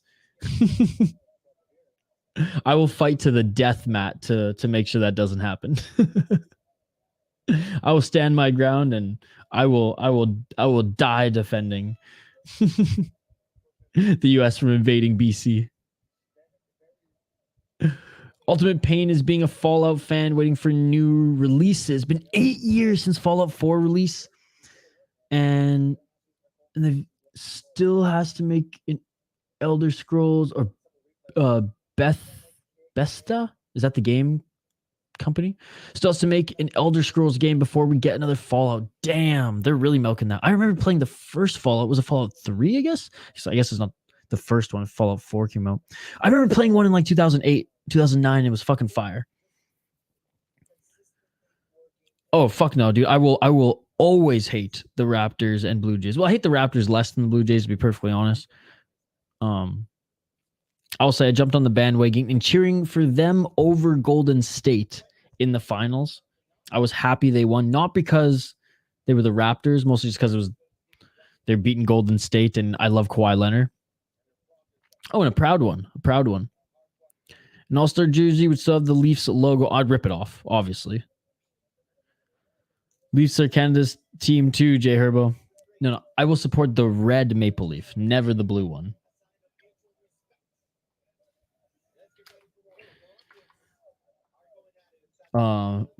Round 3, ladies and gentlemen. Let's get it all. Brett invited us on the Sound the Foghorn podcast, and I don't think he wants me to come on because he's gonna want to talk about prospects. I'm gonna only want to talk about Reeves. Nothing but smiles, Foul One. I mean, Oilers are making an argument to be Alberta's team. Give us Americans some fun facts and lore about Canada we don't know. Oh, Foul One. Where should we start? There's these little islands off the coast of Newfoundland that are actually still ruled by the French, and not Quebec French, like France. And it's like I think it's a 2-hour plane ride from Newfoundland. That's like a little tidbit that no one really knows about. And it's like its own little thing. It's like this Canadiana, and it's not Quebec, because Quebec and France are very different in culture.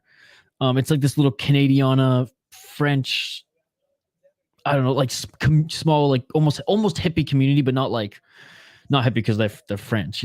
That's too dirty. But like the food, apparently the cuisine there is like unbelievable because all the ingredients and stuff are just so fucking fresh, and there's other like indigenous vegetables and things like that we just can't get in any part of Canada or off that ocean coast in the Atlantic. So that was pretty cool.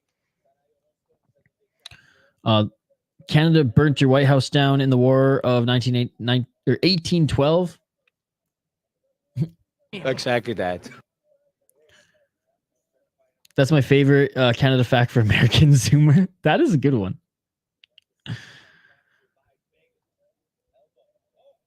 2 minutes and 54 seconds on the clock here, by the way, folks, for those who are watching for the fights. But it looks like we're just talking hockey in Canada here, which I'm all right with.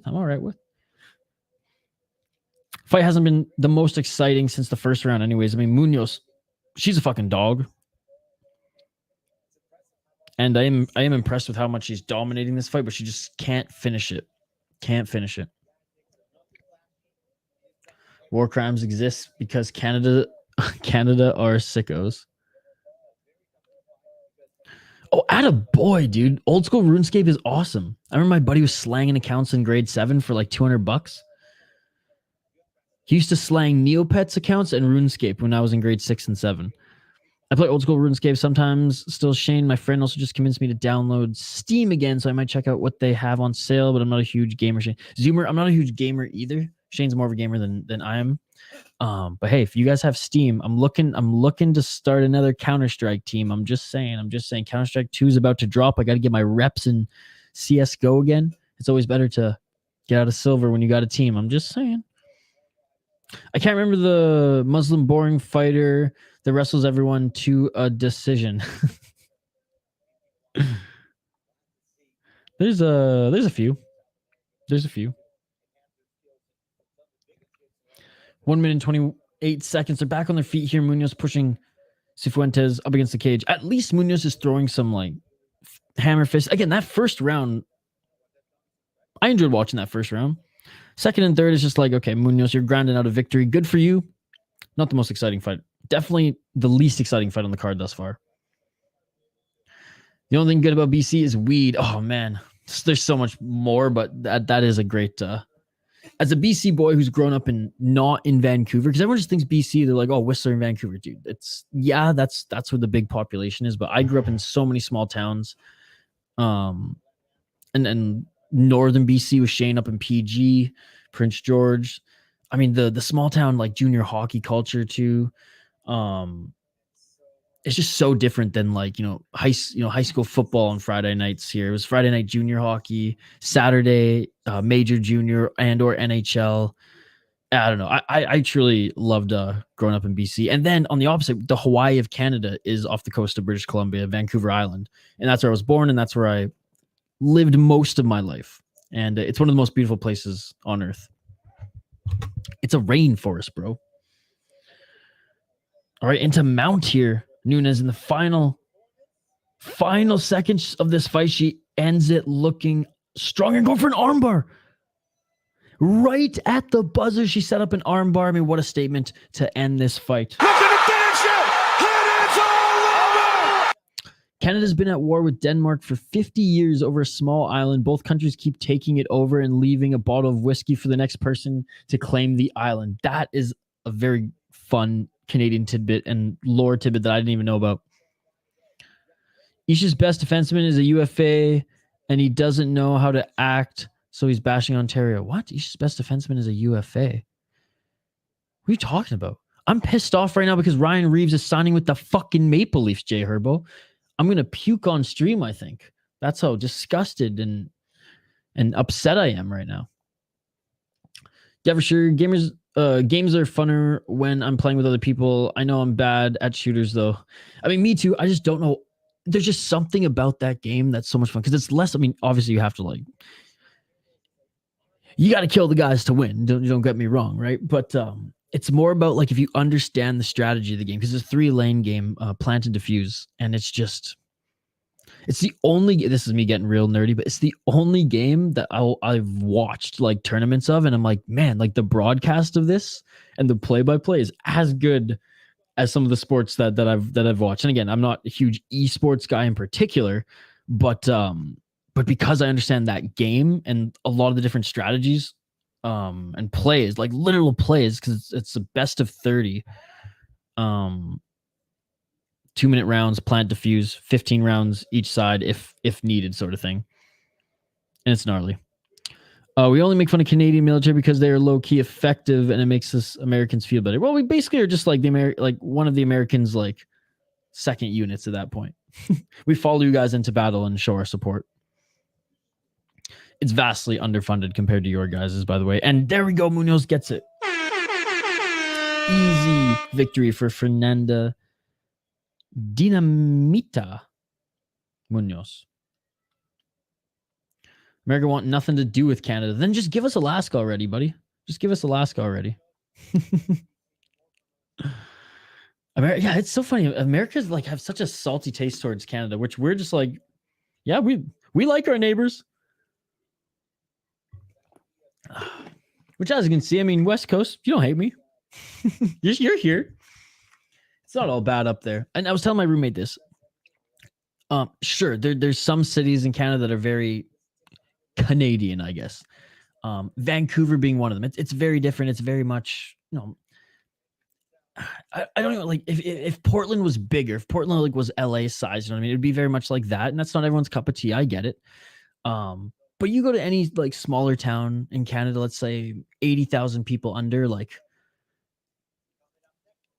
we're the same. It doesn't feel that different. Now our dollar is completely fucked, but you know, we're more related than you guys think. And I kind of like Alaska. When have you ever fucking been to Alaska? Did you go to Alaska on the cruise? All right. Fito Rubio is making his walk in right now. Rodolfo Fito Rubio.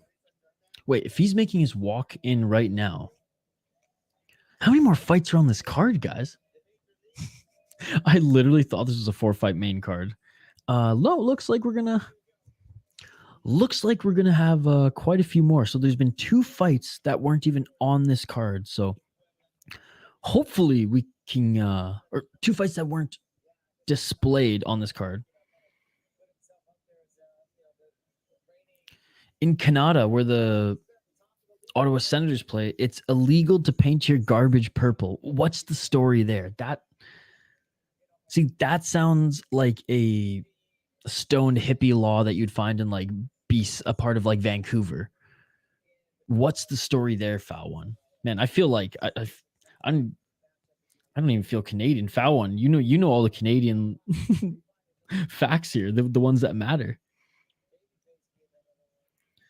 All right, we're just waiting for the next 2 fighters to make their walk to the cage, ladies and gentlemen. And it looks like we just got the regulars here tonight, and that's okay. This stream is basically for you guys to hang out here. It's almost midnight here on a Friday. Happy Friday, everybody. Appreciate you guys. Like and subscribe if you haven't already. I'm pretty sure most of you have. And luck so far. That last fight, and kind of a snoozer, whatever, but a well-earned victory and a hard-fought victory by Nunes, especially in that first round. Looking forward to see...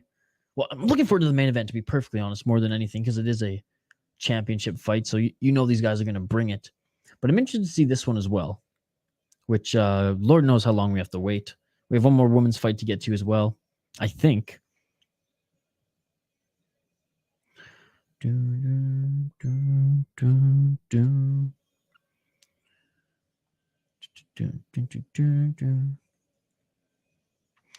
It's illegal for taxi drivers to wear t-shirts in Halifax. What? Are you just making these up? Are you just making these up?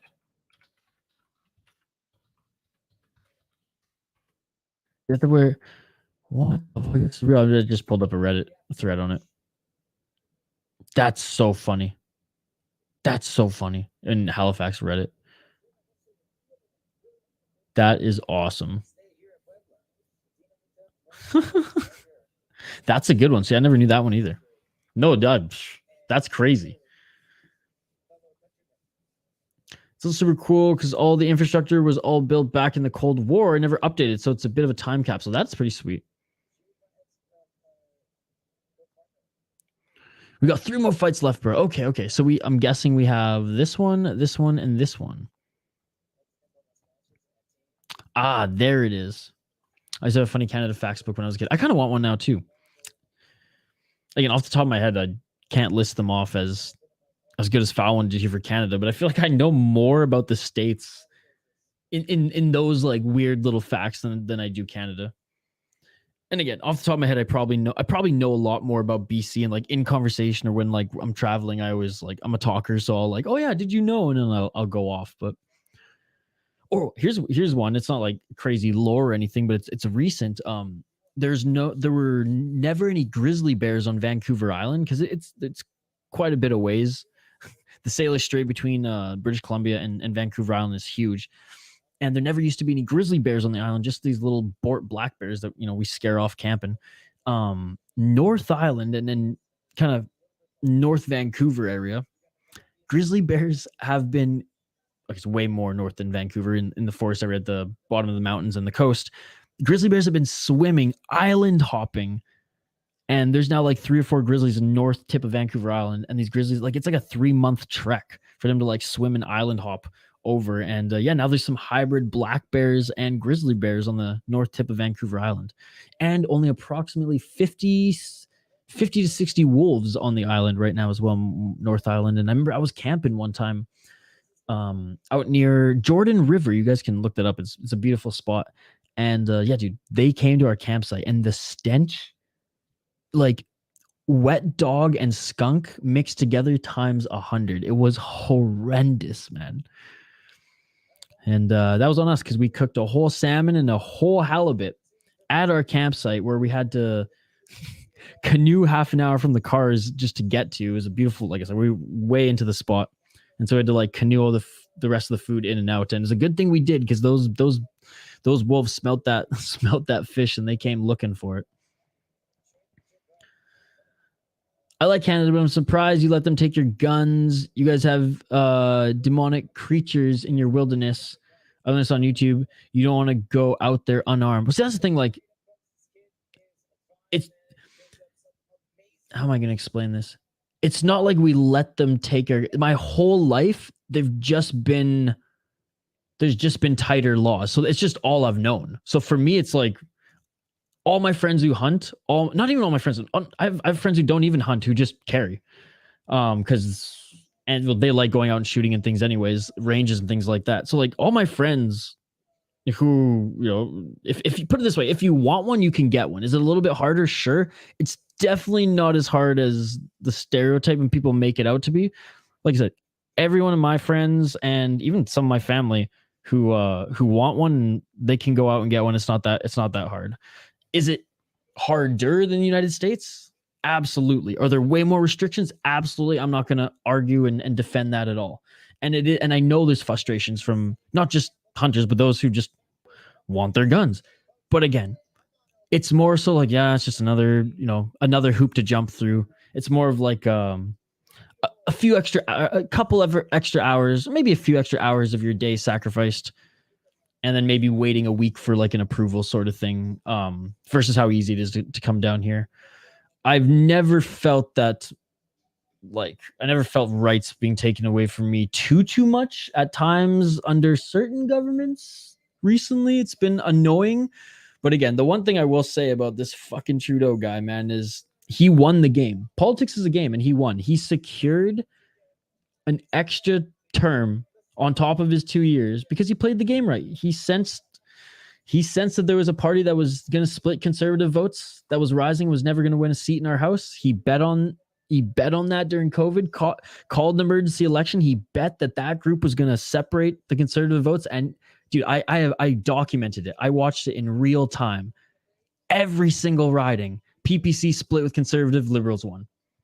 He played the game and he won. So as much as I cannot stand him, as much as I cannot stand a lot of the policies, I tip my cap to, he won the chess game, and he played a damn good game. So that's my little spiel there. And finally, we're on to our next fight. Whew. Dude, and again, it's a guy who's not on. Oh, man, Tapology, you're killing me. You're killing me. You're killing me. In Ontario, they do. And it's also legal to kill a Sasquatch in BC. Yes, because if it was legal, I would be dead. At least the wolves smelled bad and you knew they were coming. Oh, yeah. Well, we didn't leave. We just pretended to be asleep in the tent. They weren't coming after us. They were coming after that fish.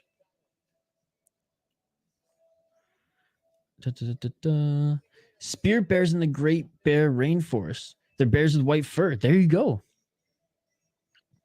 But yeah, no, Zoomer, like I cannot describe how horrendous that stench was.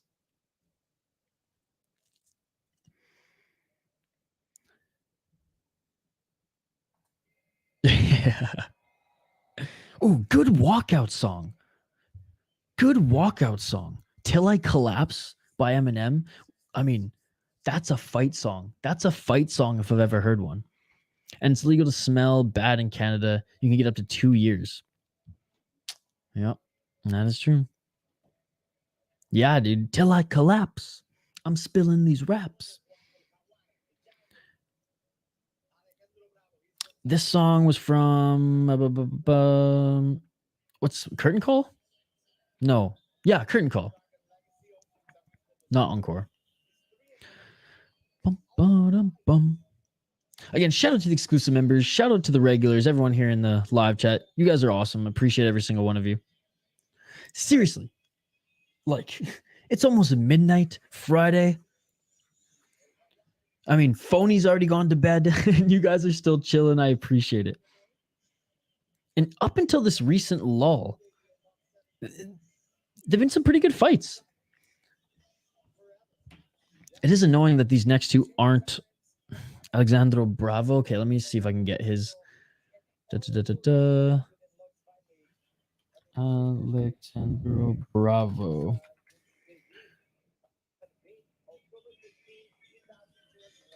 Oh, god damn it. Alexandro Bravo on Tapology. Here we go. Okay. Let's fire up his profile here.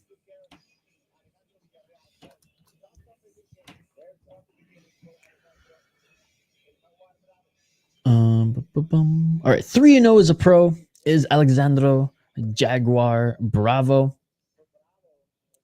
3-0 in Lux. He's been fighting in Lux. He has 3 fights between 2021 and 2022.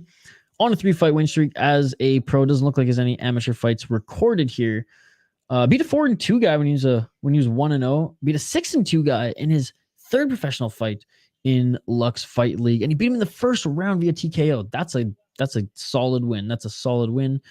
Looking at his opponent, I'll bring his profile up on screen as well. There you go. There you go. Jesus Siller. That's the next guy here.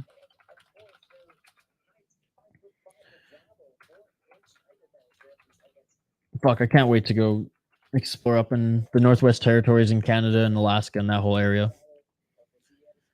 Yukon.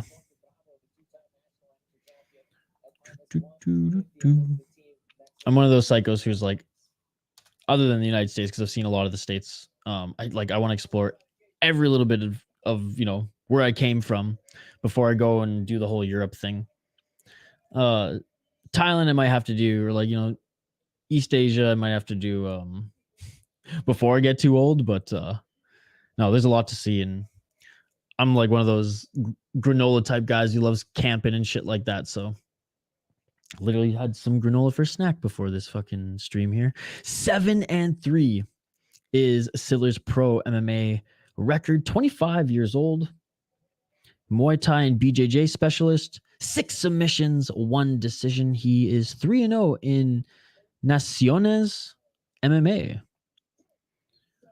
And he was on a, with including kickboxing, 2-4-5 fight win streak before losing to Luis Solorzano. Oh, Solorzano.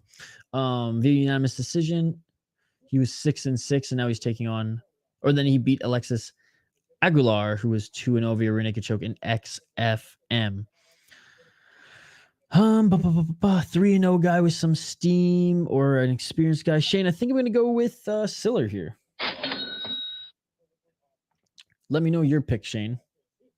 And if you guys want to make predictions as well, please, by all means, do so. And if you haven't already, please vote in the poll question. I'll check on it here in a bit. And update, or I was gonna say, I was gonna update the ticker on the bottom of the screen. Give me 1 second. I'll do that as well. I'm just like, so Diego says there's 3 more fights left on the card. However, there's 3 more fights left. Or he said there's 3 more fights left on the card going into this one. But however, there's 3 more fights left on Tapology's card that we haven't even seen yet. So there maybe could be 4 more fights on the card again. I don't know. I don't know. Yeah, because we haven't seen her fight. We haven't seen them fight. And obviously, the main event of the evening hasn't gone down yet. But anyways, I'll get right back to your comments and play-by-play here in 1 sec, folks. Round 1. Let's get it all. Is this still broadcasting on ESPN Plus, guys, or not ESPN Plus, or whatever ESPN outlet it is, or is it just Fight Pass? Because I think Fallon, you said it was on ESPN. It's Fallon or Zoomer. Someone said it was on ESPN. The prelims were anyways. Shane, what's your pick? I got the opposite of you and try to catch up. All right, buddy. So Shane, you've got Alexandro Bravo. Had some beers from the Yukon. Yes, they were very good. I'm the same boat as you. You should definitely have to visit Thailand before you get too old. Yep.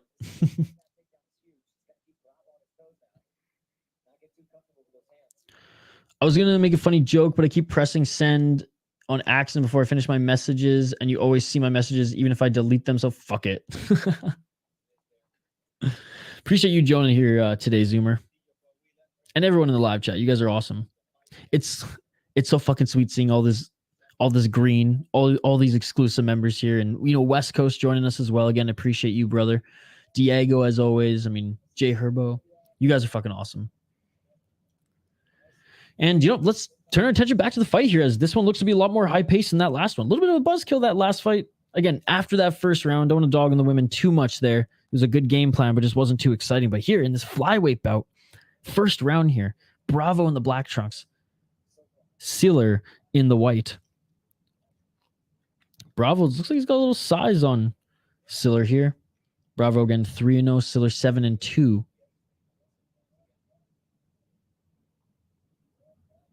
So they're 25 years old as well. Oh, a nice left hand there by Bravo to work the takedown, and he gets it, and body lock, and he has the back of Siller. Siller's knees are to the ground. 2 minutes and 55 seconds on the clock. Oh, a nice left hand there by Bravo as he's still holding the body of Siller. Siller's trying to scoot a little bit up onto his feet like he did there, and a slam takedown by Bravo.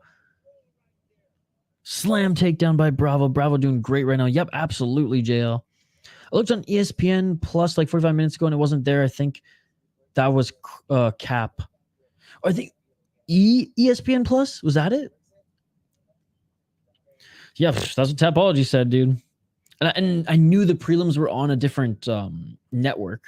So I thought, like, instead of 11 fight card, I didn't know how many prelims there were. I figured they just plowed through a ton of fights like Bellator does and then just has a short main card. So, hey, it's news to me, buddy. Like I said, didn't plan on doing Lux tonight. When we were doing Shoot Up Brazil, Phony Turgeson was like, you should do this. And we're like, yeah, let's do it. And I thought I was going to have to prep it in like 10 minutes, but look, we had like 45 to do it. So probably should have looked on their website for the official bout order. Probably should still do. I'll do that in a sec. 1 minute 42 seconds on the clock here. Out wrestling Siller right now is Bravo. In the full guard of Siller. Siller controlling his arms here, though, as he's got the underhooks.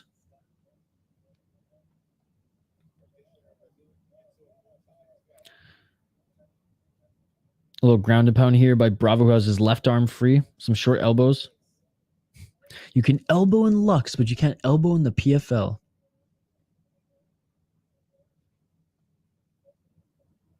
One minute and 5 seconds left in this first round. There we go. He poshed it up for a sec there and landed a few shots. Still in the full guard of Siller is Bravo. 53 seconds left here in this first round. More of an exciting round for sure here. Like I said, than the last couple rounds of that last fight, which was tremendously one-sided and slow pace compared to what we have here by these young guys, even if it has been on the ground here for over 2 minutes. Or for just around 2 minutes, I should say. 25 seconds left in this first round.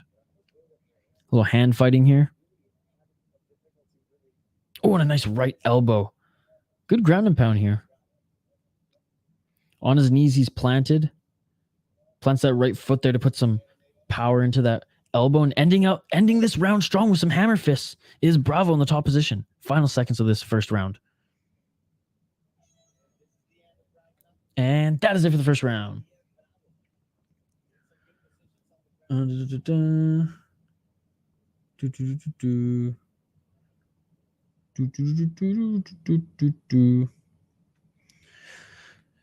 Yeah, again, I haven't been following any of that shit at all, so I'm not the one to speak on it. It's been all NHL draft and fights for me this week, and trying to get some more work for the rest of the summer. So I won't touch that one, but you guys, go ahead. I think the PFL is my least favorite promotion. Yes, and ironically enough, though, Shane, like the last few cards have actually been pretty good. You know what I mean? Like there's been some nice knockout highlights. Like the first 3 fights of the last PFL card that we covered, knockouts. So again, like it's just annoying because they do have some decent talent there. It's just like a stupid rule set and season format's just dumb. No, Mateo, it's all good, man. Like you can converse with those in the chat. I'm not one to speak on that, as I'm just uneducated on the matter. I just see people yelling at each other on both sides, so I'm just like, I don't even want to touch it because it doesn't concern me. I got to pay back my student loans in Canada. All right, round 2, ladies and gentlemen. Let's get it all. The time they take between fights, the no elbows, and the uneven odds. Well, the time they take between fights, oh yeah, it's because they're always live on ESPN, which is a little bit annoying. Because yeah, they block out 30 minutes, right, for each one. Whereas the UFC will squeeze in a couple if they can. Yeah, dude. Sure thing, buddy. The time they take... Oh, yeah, they take between fights and the no elbows and uneven odds. Well, the uneven odds, Shane, I mean, PFLs aren't as egregious as Bellator's at times, too. So I'll say outside the UFC, which is pretty on it with their odds, like most other fight promotions, they're a little crazy. It is hard to read, though, especially if you don't know like much about the fighters. 3 minutes and 44 seconds. A nice single leg takedown by Siller, but a beautiful reversal by Bravo. And he gets the takedown as it gets right back up to his feet. He gets the takedown as well. Bravo in the full guard of Siller. Beautiful reversal there by Bravo. Clearly has some wrestling.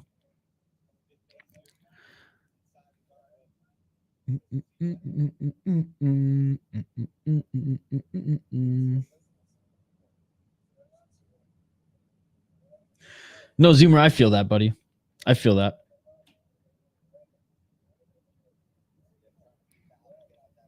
And I'm kind of the same way with following everything that's going on up north. One fight night 12 looks weak. I hope they add some fights. That's not the one with Super Lek, is it? Come like 2-week turnaround for Super Lek. What a beauty. Let's take a look at the fight right now.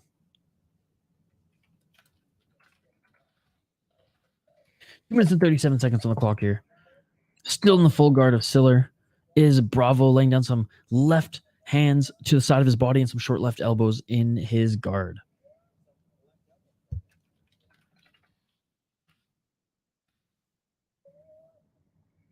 This isn't the Super Lek one. This is Kriklia. I mean, the main event's going to be good. Kriklia is a fun fighter to watch. Kickboxer, the champion. So that's going to be a fun one. He's a big boy. Shamil Gasanov, he's a fun fighter to watch. Bum, bum, bum, bum. Oh, they're going to add some more fights. They're going to add some more fights for sure. Oh, and another nice elbow there by Bravo. Bravo trying to pass into side control here. Still having a tough time passing the guard of Siller, but at 1 minute 40 seconds, it's easy for him just to plant his knees and posture up, and he's been landing those short elbows. Now, have they been making brutal contact with Siller? Not really, as I feel like he probably would have cut him up at this point. But he is doing more damage. He is landing more shots. He is controlling this fight.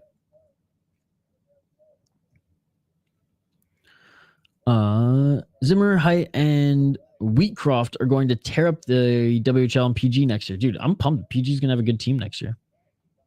I'm not like necessarily a fan of PG like I am the Victoria Rose, but I keep tabs on them from time to time. They had one of the best like mid-2000s junior hockey jerseys. Yeah, I was Super League, but he's fighting some guy who's 2-2-1. Oh, great. Great. Well, at least we'll see probably another highlight head kick. I think he is too. Here, let's take a look. What a beast. 33 seconds left in the second round. Speaking of beasts, Bravo. I mean, he's a beast right now. Unable to allow Siller to set up anything, let alone even get back up to his feet. And now pushing him in the stained mat here from earlier in the prelims.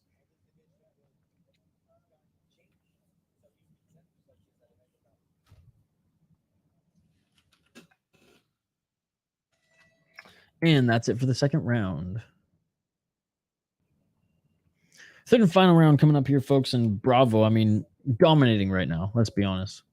The one takedown that Siller got to me, Bravo instantly reversed it and reversed it with a friggin' single leg himself. So don't sleep on this guy. 3-0. He's solid. Third and final round coming up next. I feel like I kind of have to like them now with height, and their power play is just built different.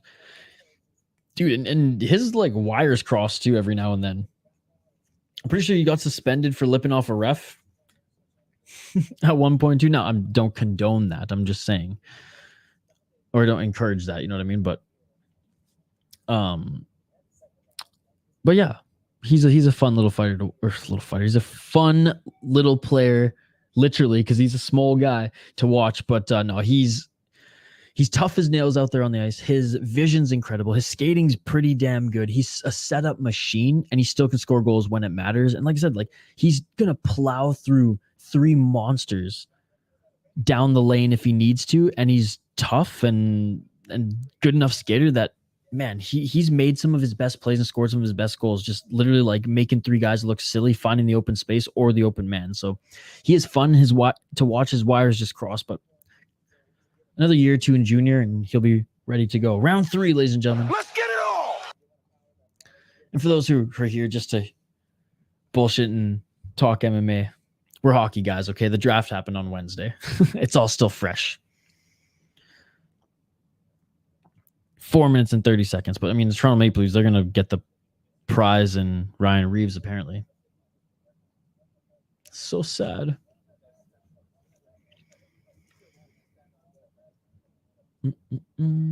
Oh, right. So, Kriklia. Oh, so that fucking sucks. Kriklia. So, the main event.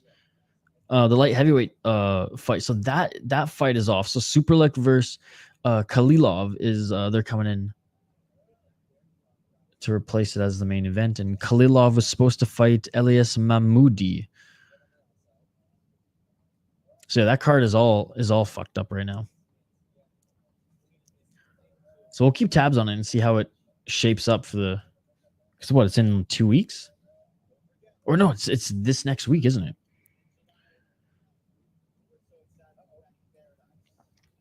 Three minutes and 30 seconds. Another potential slam takedown by Bravo here. Oh, and a nice slam takedown by Bravo, but he might have just slammed himself into a crucifix position. He might have just slammed himself into a dangerous position here. And now Siller's looking for an armbar. Oh, Bravo now pushing against the right leg of Siller, and he's squeezing out of this. And now he ends up in side control. Still looking for that arm, though, is Siller. I don't think he's going to get it. No, he's not going to get it. And now Bravo is in side control. Didn't even have to pass a guard. Just had to slam his opponent to the ground. 2 minutes and 48 seconds on the clock here in this third round.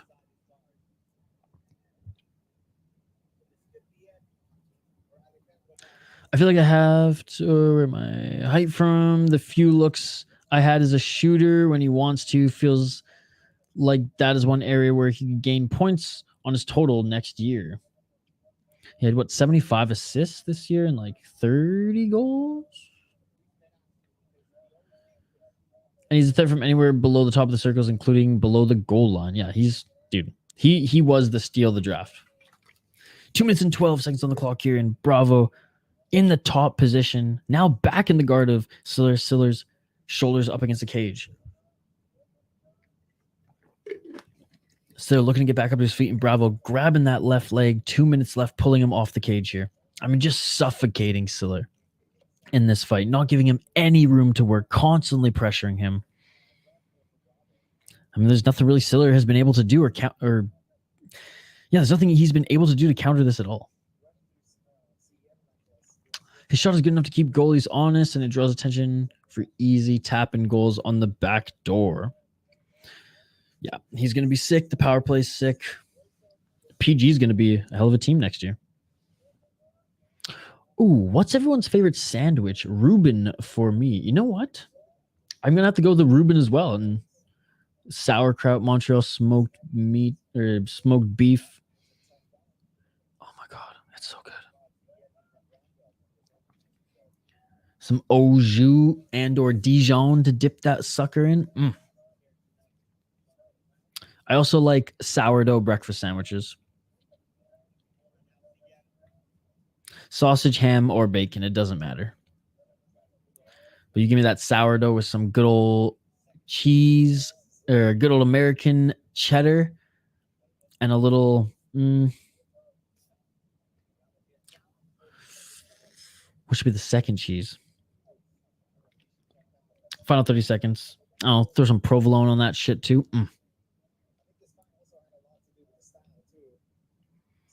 Yolk still runny. A big breakfast guy. So I'll say the Reuben or a sourdough breakfast sandwich. Yolk still running. 18 seconds left in this third round. And again, this has been absolute domination. Absolute domination by Bravo. Good pick, Shane. Good pick. Ham and Swiss or pulled pork. Pulled pork is good too. Pulled pork is good too.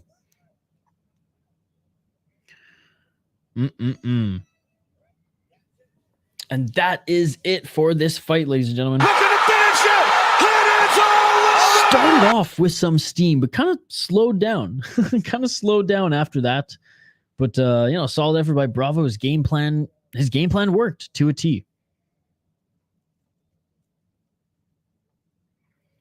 All right.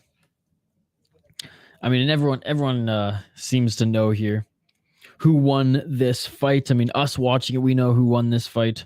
Those in the cage seem to know who won this fight. Take a look at some of these replays here. Oh, yeah, just some solid ground and pound, some solid wrestling. Submission defense when it was threatened. I mean, yeah, good fight. And solid performance. Meh fight and solid performance. That's what I should say. Again, like and subscribe if you haven't already, folks. But we just got the regulars here, so I imagine you already all have done. So this is the last stream of the weekend, but we will be back next week for some great fight cards next weekend. We got a little Ultimate Fighter on Tuesday. Cannot wait for Contender Series to come back, folks, because this Ultimate Fighter, it's fun to hang out with you guys, but it's been a fucking chore because the show is not a chore to stream, just a literal chore to watch it because it's just been awful. And I think I put it fairly when I said it's not the Ultimate Fighter reality show anymore. It's just an extended episode of Embedded, but with an amateur fight at the end. And there we go, Shane. Your boy wins this one. Alexandro Jaguar Bravo, the fighter that Shane so confidently picked to win this one. I mean, what a pick, Shane. What a pick. That shit beautiful than a motherfucker. Ever had a croquet monsieur? It's a superior ham and cheese. And croquet madame is even better. I think so. I want to say I have when I went to Quebec. At a little hole in the wall place. But I don't know the difference between the two. I just picked the opposite of you. That's where you go. I know, Isha. Thank you. Thank you. For those who forget that that's what you did. Again, big shout out to the exclusive members in the live chat. We're almost exclusively exclusive members right now. Shane, Foul One, Mateo, Zoomer Loyalists. I mean, look at this. JL. You guys are awesome.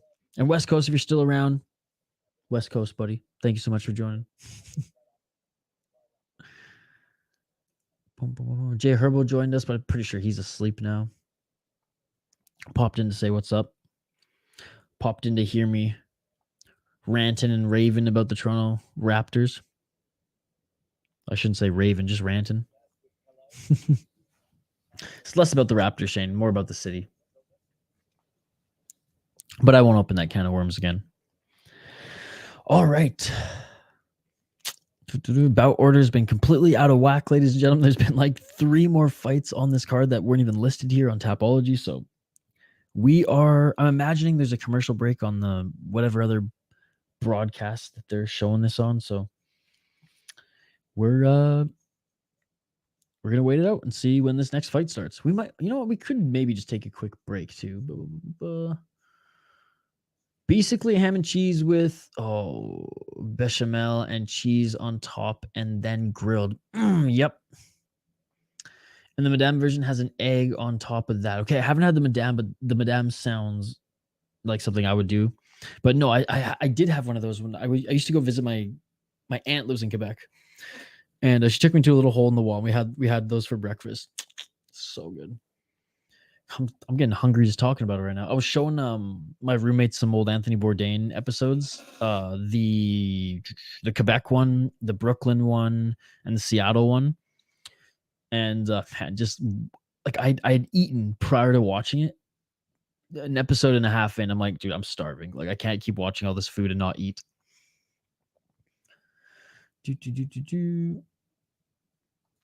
It's weird that Toronto is doubling down on this season. If it doesn't work, half of their team is walking in free agency. How is that weird? I feel like you gave the answer to your own question. Why is Toronto doubling down on this season? Well, it's because everyone's leaving the free agency. And like, are you really gonna rebuild now? You know what I mean? Like why wouldn't you double down right now when you're one of the best teams in the league and fell victim to the run that the Panthers were on, right? So I don't know, like I'm not as surprised that they want to keep going for it. I mean, I know there's a new GM, but I'm sure I'm sure Shanahan said like, yeah, put your spin on this, but do not rebuild. Shane, what's your favorite sandwich? I never have it anymore, but I love grilled cheese sandwiches. I used to make them when I was in university. They did get the 5th seed last year. I don't think they're doubling down with the right players, though. Well, what players do you suggest? Oh, Mike Jones. Thank you so much for the super chat, Mike Jones. Just stop by to say thanks for the hard work. Good night, everybody. Mike Jones dropping in our Lux Fight League 33 stream to drop in $5. Mike Jones, thank you, brother. I hope you're still having a great vacation. You're there till, you said, the end of July, right? I don't even know if you're still in the chat here, but thank you so much, Mike Jones. I appreciate it. You're far too kind. I'm at a loss of words, Mike Jones. You're out there on vacation. You pop into our Lux Fight League stream just to drop a super chat. Thank you, brother. Thank you so much. God damn, Mike Jones. Let's go indeed. Thank you so much.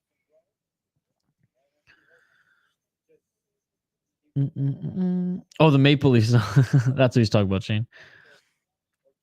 Sweet dreams, brother. Indeed. Mike Jones. Thank you, man. Like, That shit beautiful than a motherfucker. Wow. What do you feel like eating? Oh, like everything, you guys. Breakfast sandwiches, Reuben sandwiches, grilled cheese.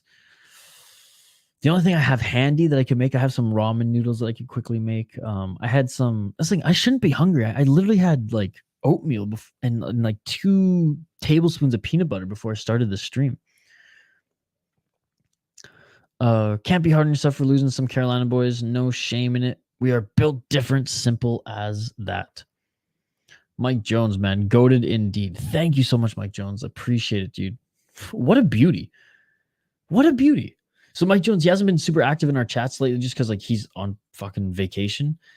I know it's not the Bahamas, but it's like it's one of them vacations, all right? And it's an extended vacation. So Mike Jones has just been living it up right now. He's joined us for a couple UFC streams, but he's admittedly said that the connection's been pretty bad there. But wow, I can't believe it. I can't believe it, Mike Jones. Thank you so much, brother.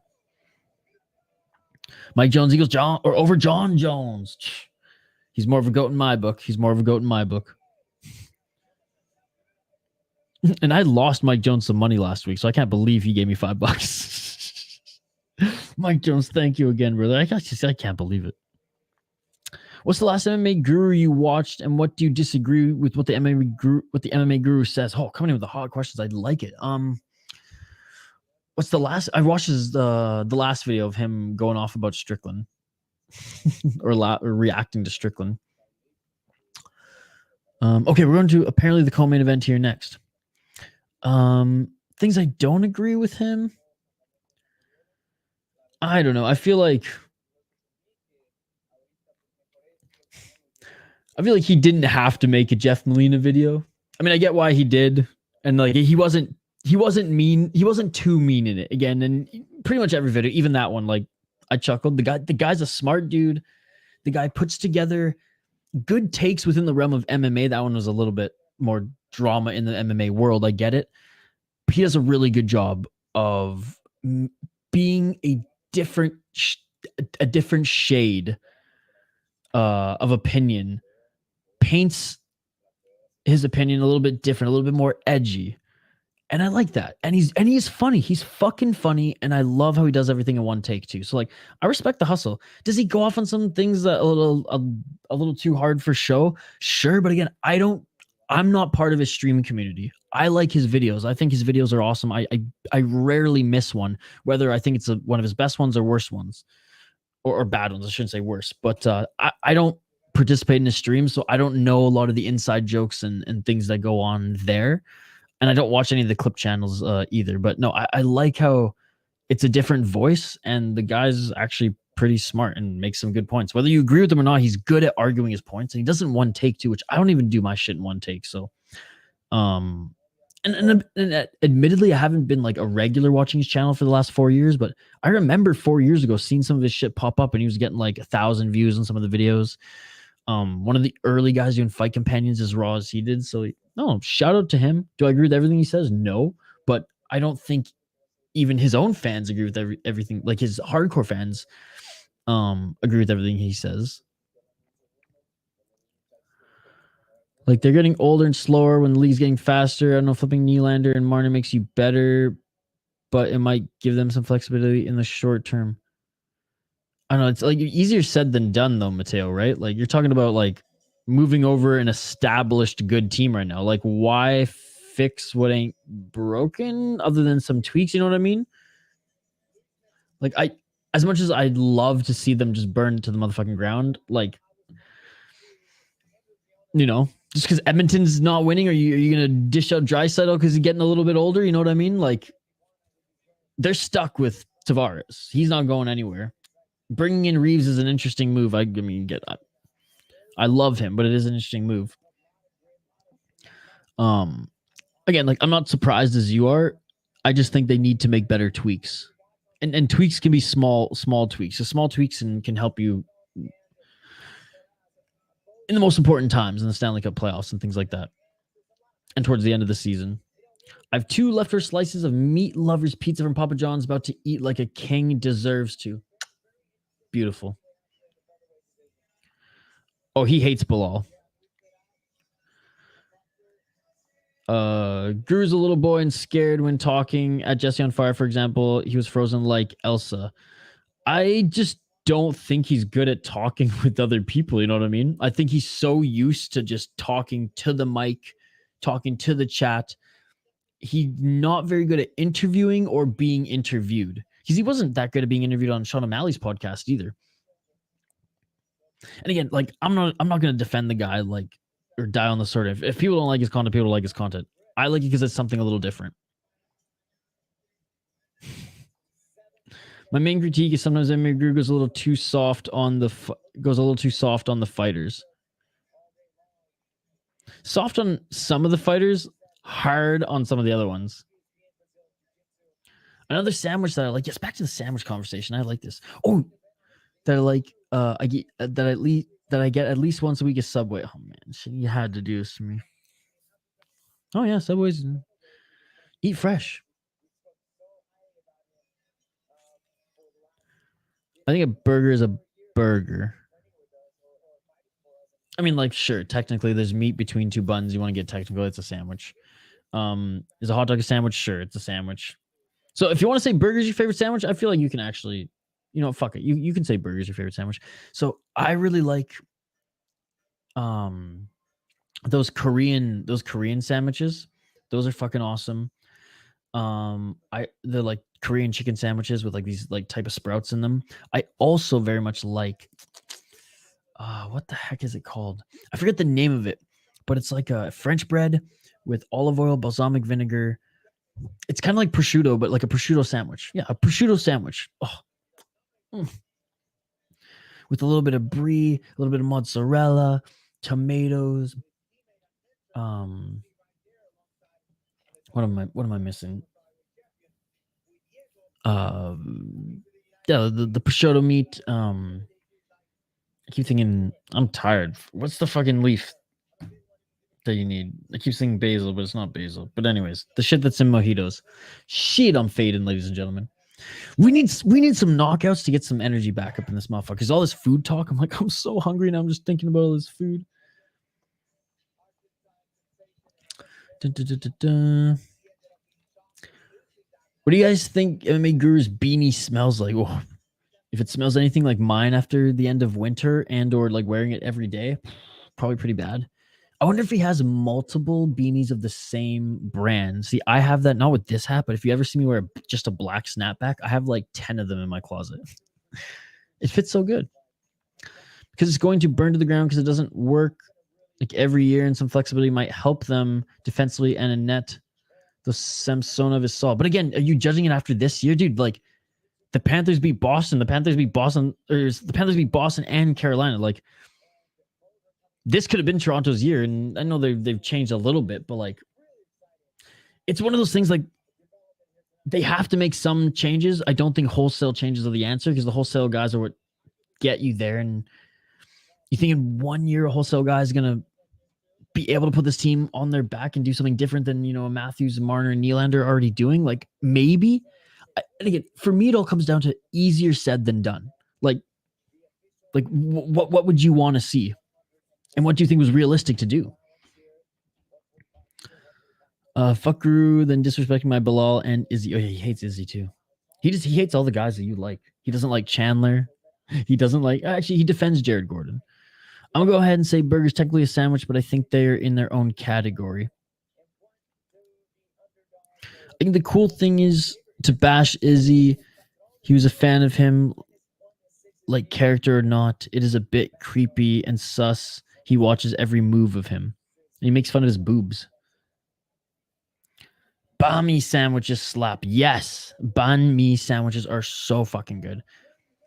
Sometimes I'll go to, I'll go to get pho, and I'll walk in and I'll be like, you know what? I want a sandwich instead. So Korean sandwiches and the Vietnamese ones too, which are similar, different. There's a different sauce. Like there's a different main sauce that they put in the Korean sandwiches, but similar style to the Vietnamese ones as well. Mark, chicken the guru is supposed to be sarcasm. Okay, that's what I was thinking. I was like, what the fuck? I'm getting tired. I'm fading, like I said, Zoomer. My apologies. But yes, he is very soft on the fighters indeed. especially Bilal. Like, as soon as he ripped into Bilal, I was chomping at the bit. I almost lost it and had to take my dog for a walk. I get genuinely angry. Yeah, well, he dug into him pretty well, or pretty well. But he has his guys that he doesn't like too, and he, plays it up. Unfortunately, it's one of the guys you like. I hope we've never made you that angry, JL. Malleable Swiss cheese. Well, like, one of the better burgers I ever had was on Texas toast with unhealthy toppings. That sounds amazing. Took, Isha, you aren't one of them. That's true. I fucking hate when everyone says beanie. Vegemite with beef burgers are great. Oh, love Vegemite. Are shawarmas and falafel wrap sandwiches? Yeah, I mean, in between pita bread, that counts. Who are you picking? Yes, we got to get to this. Where's the sandwich talk going on? My apologies, folks. My apologies. Let's get to the fight here. All right. Fight's about to start here. I didn't even make my pick. My apologies, guys. Shane, thank you so much for reminding me. With the co-main event of the evening, and the crowd is going wild already, folks. All right. We have Francesco Patrón against Luis Meraz. Francesco, 9-1 in his pro MMA career. He is 4-1 in his last 5 fights. 23 years old. Round 1. We'll get to the play-by-play here in a sec. So we'll quickly finish highlighting these guys. Oh, shit. And a nice left hand there by... Oh, my goodness. By Patrón to start this. Now Patrón's in side control here. I might not even have enough time here. As Patrón's already trying to get the back of Meraz here. And a good reversal by Meraz. Oh, not enough, though. He's going for the single leg. Patrón back on his feet. They're both back on their feet. All right, I'm going to plow through this quickly. 2 KO, TKO, 5 submissions, 2 decisions, 6-1. In Lux is the 23-year-old. Luis Meraz, 7-2 in his pro MMA career. 7 submissions, 4-2 in Ultimate Warrior Challenge in Mexico. And he's not fighting the best, hasn't fought the best competition, but again, at this point, looking at these guys, everybody on this card's matchups or recent matchups, it's not like they've been fighting world beaters in Mexico.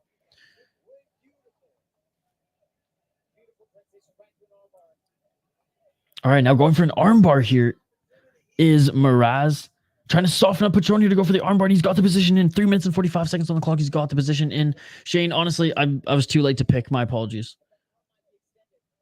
I think it's unfair now to pick given the position that that Meraz is in.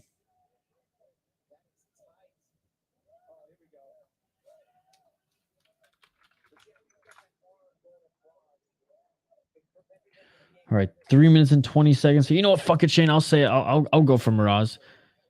He's probably going to get submitted, but I'll go for Meraz. I'll go the underdog. Fuck it.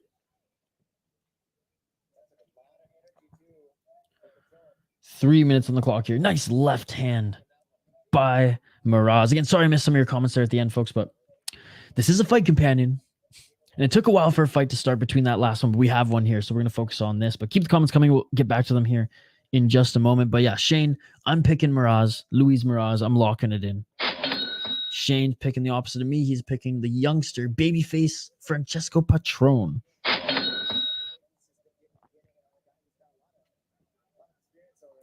I love chicken from Popeyes. Popeyes chicken is good. It's very good. They're both back up to their feet. Oh my God, I love pork belly. Baklava.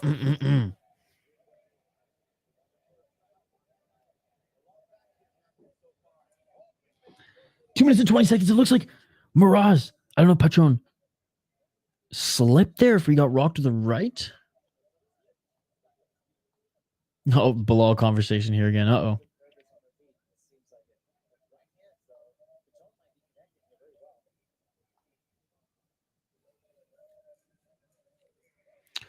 Ooh, that sounds good. I fucking love sandwiches. Shout out Red Barn on Vancouver Island. 1 minute, 50 seconds. I had Red Barn once. I can't even walk into a Subway anymore. I'm like, ugh, it ain't Red Barn. Vada Pav, which is like a pakora in a bun. That sounds so good. I make pakoras every now and then. Fry those suckers up in the wok. 1 minute, 28 seconds left on the clock here. They're both center of the cage, standing here. Neither of them have thrown many shots here. And just when I say that, they each throw a couple combos, and Patrón rocked Meraz there and sent him back to the ground. Meraz back up to his feet here. Patrón tried to employ a switch knee.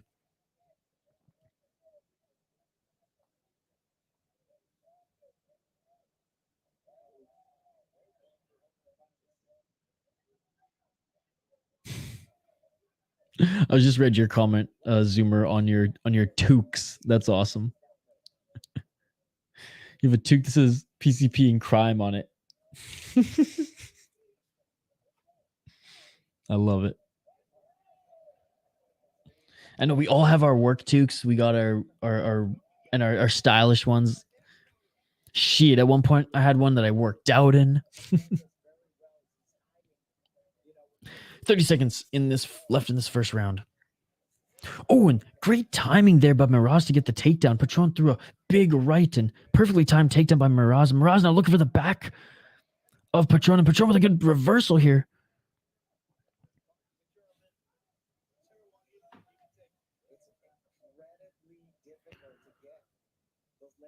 And now looking for a leg lock here in an unfavorable position, and time ticking down on the clock. And that is it for the first round. Man, way more of an exciting first round than that last fight even. So excited for this co-main event of the evening. Let me know who you guys think won that first round. I mean, Patrón has been throwing more submission attempts on Luis Meraz. Nice counter right hand there by Patrón. I mean, I think Patrón honestly has gotten a few better shots on the feet, and with that armbar submission attempt, I'm going to have to give him that first round.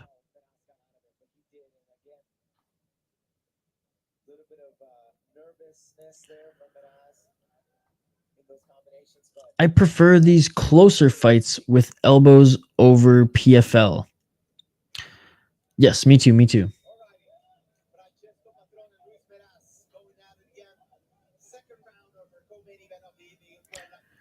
All right, second round's coming up here. JL saying, Drew and I both passionate yet inverse. What the fuck? Round two. Let's get it all. West Coast. I've been watching MMA since 94. It's even longer than me, buddy. I was born in 93. Yeah, no, again, I don't think that's going to happen. Not a bad fighter. Don't want to dog him. He just levels to this, right? Levels to this game. I don't want to hate on Dricus. I'm not going to hate on Dricus, but Whitaker's damn good. Damn good. And if Dricus... Oh, a little shot in the nuts there. Meraz is going to take a couple minutes here. But if Dricus Duplessis almost gassed out against this version of Darren Till, I'm a little scared. And I like Robert Whitaker, so cheering for him in that one for sure. But yeah, like I said, nothing against Dricus. It's gonna be a fun fight. All right, we're back into it. 4 minutes and 18 seconds on the clock here.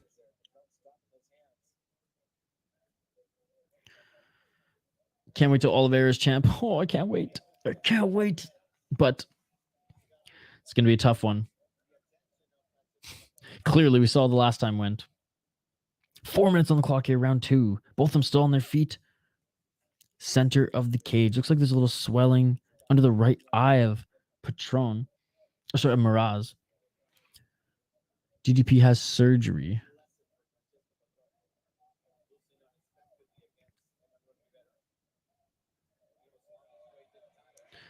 I mean, look, his fan base is obviously going to make excuses. Every fan base makes excuses when their guy loses.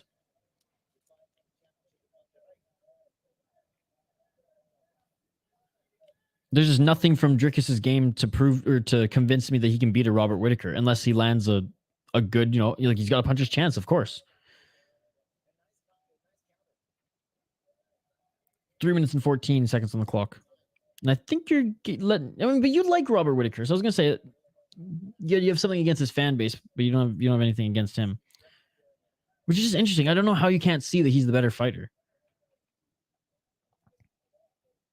But hey, like I said, no hate towards Drickus, and that division needs some new blood. Looking for the takedown is Meraz, and a beautiful takedown into side control and back into the full guard. 2 minutes and 46 seconds left.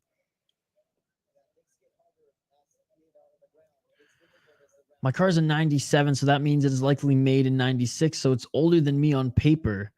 No Anthony Smith.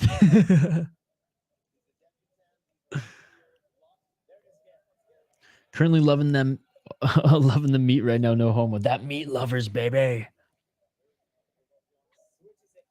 2 minutes and 20 seconds in this second round. And beautiful back take by Patrón here. Getting the reversal on Patrón. Back take. Patrón has a back take. 2 minutes and 12 seconds. Patrón has a back take. He got the double hooks in. He's got the double hooks in.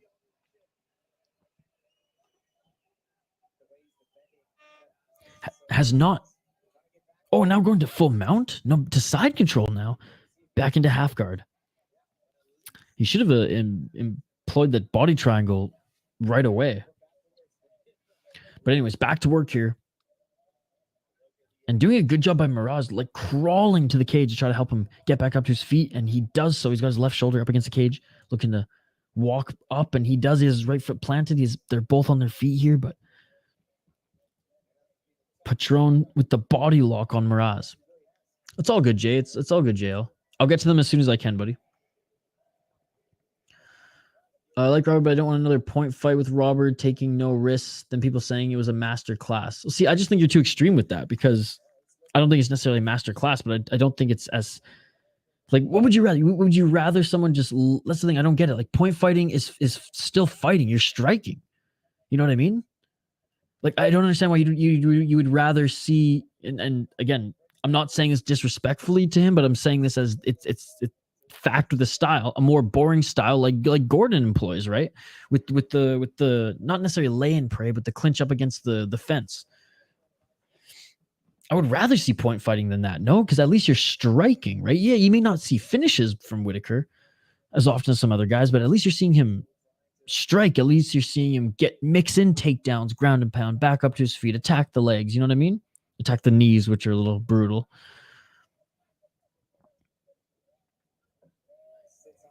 Fans are in the sport. Well, the guys I don't like. Let's see. Yeah, you shouldn't let that bother you. Don't read the comments at times.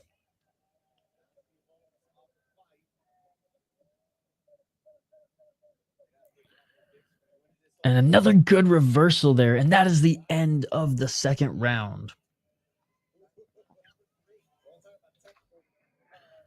Man, good fight. Good fight. Good pace. And again, shout out to everyone joining us live here.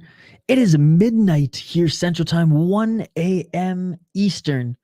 Well, I guess 1:30 Eastern. Man, it's getting late even on Pacific Time. Co-main event, Lux 33. Again, shout out to everyone joining. We've just been chilling. It's been a chill stream here. We've had a few regulars here the whole night, and a few people coming in and out of the live chat. I appreciate all of you. Vote in the poll question if you haven't already. Like and subscribe so you never miss an upload or a live stream. Yeah, but again, JL, like it's apples to apples at this point, right? Because he finished, like I said, and I used Till as an example in my argument just a few minutes ago, buddy. He finished a Till with no knees and a fat Till, not the Till that was on a 10-0 upon entering the UFC. Kelvin, I mean, yeah, solid win for Kelvin. Solid win for DDP against Kelvin. But Kelvin, again, a shadow of what he used to be. And I'm not making excuses. These are facts. Like, yeah, on paper, they're a good win. But if you would have beaten them when they were tearing it up, not torn up themselves, then I'd be like, fucking rights.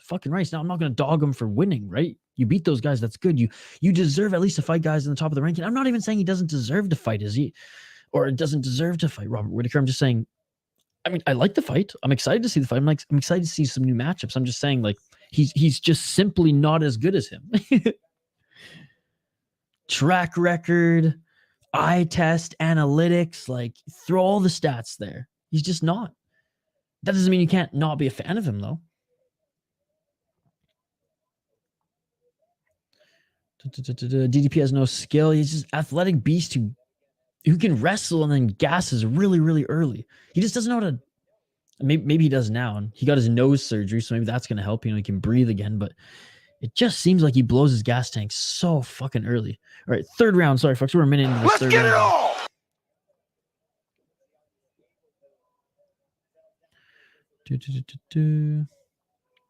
I love Bisping, but they act like anything Robert does is perfect. So maybe because he's a very, very good fighter and elite and almost perfect, maybe.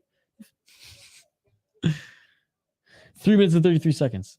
You don't think that he's just really good and that's why he's getting a lot of praise from the experts and all of us? Again, I'm not going to convince you to be a fan of him. If you don't want to be a fan of him, that's fine. And I know that you said like you don't hate him, so I certainly don't care. But like I said, to go off your comment there, like, yeah, I mean, it makes sense. He's that good. And a right hand there by Patrón. They're on their feet here. 3 minutes left in this third round. Spots check out in southern Minnesota if you're down there. I am not going to southern Minnesota. Piggy Blues, Old Town Bagel, and Foremost Brewing. Well, I've heard of Foremost. And I like a good bagel. But no, I'm going north. Izzy does the same thing minus the grappling, and people say it's boring point fights. But again, have I said that? Like, I don't. Again, who is they? Who are and people? Who are these people you speak of? The experts? You know what I mean? Those who we listen to in MMA media, or like those commenting on YouTube and Twitter who don't know anything. You know what I mean? Oh, and a nice defense or a nice sprawl there and defending the takedown by Meraz. And throwing some right shots on Patrón. Happy Canada Day, you knuck. Oh, yeah. Happy Canada Day, everybody. Let's go. West Coast is like, now I'm out. I'm out. Fuck that. Appreciate you as well, West Coast. Thank you. I have Patrón winning. I thought he won that first round. I thought Meraz won the second round.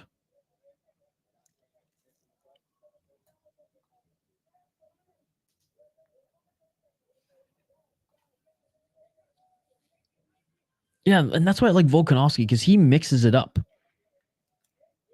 He does everything well. No. I would still suggest that his resume proves that he's not the better fighter. I mean, it depends what fashion too, right? Like if he proves every round or 2 out of the 3, is it a 5 rounder? I don't think so. It's 2 out of the 3 rounds that like he beat Whitaker in his game, then we can have a conversation. If it's a big overhand out of nowhere, it's like, okay, you knocked him out. That's an awesome fucking win. That is the best win on your resume, sort of thing. Dude, Whitaker is like, he's elite, man. Izzy's his boogeyman. If Izzy wasn't there, he would be a dominant champion, right? Anyways, that's my opinion. I don't believe I'm on an island there. 36 seconds left in this third round. You might be able to breathe a little bit better.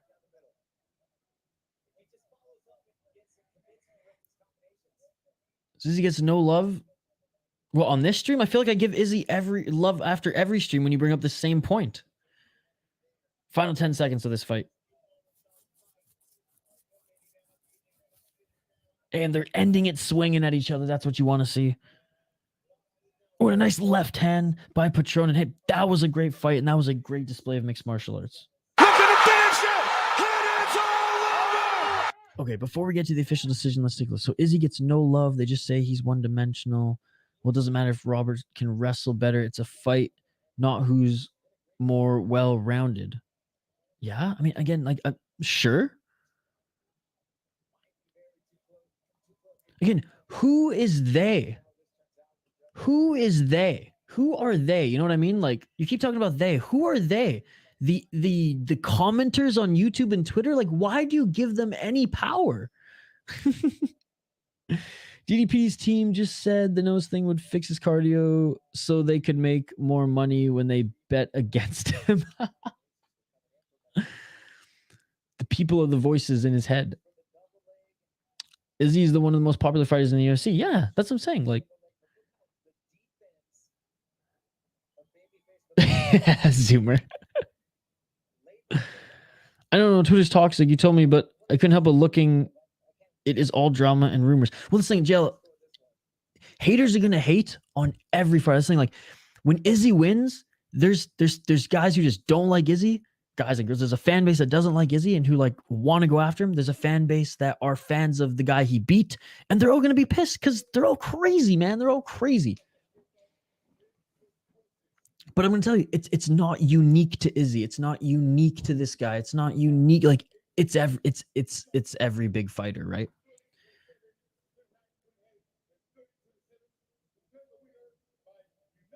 Unanimous decision. Oh, Shane with the elite pick again. Babyface Francesco Patrón. Yep. That's what I wanted to click. Shane, that is money in the bank. Shane with the elite picks tonight on the main card, folks. Love reading the gossip. All right, fair enough. I do like the gossip too, but there might be better places to get gossip. I don't know. If it gets you this fired up. MMA Twitter's the worst. Everyone just hates on each other, right? The island talk continues. Well, I am an islander. Meraz won like the first 4 minutes of the third, but Patrón ended it well, but still think Meraz won. Well, Shane, your boy won. They're probably from Toronto, a bunch of knobs. Fallon, by the way, is from Toronto. Toronto lives rent-free in every other Canadian's head, and Mateo's here in Minnesota too. This fight felt like an hour. This one actually felt way quicker to me than the other two. But this event's just gone on a lot longer than I expected, Jail. Toronto's sounds like UK mixed with Canadian dialect. Toronto. Zoomer Lewis, I want to stay in this chat to chill and talk, but people need to start having better opinions.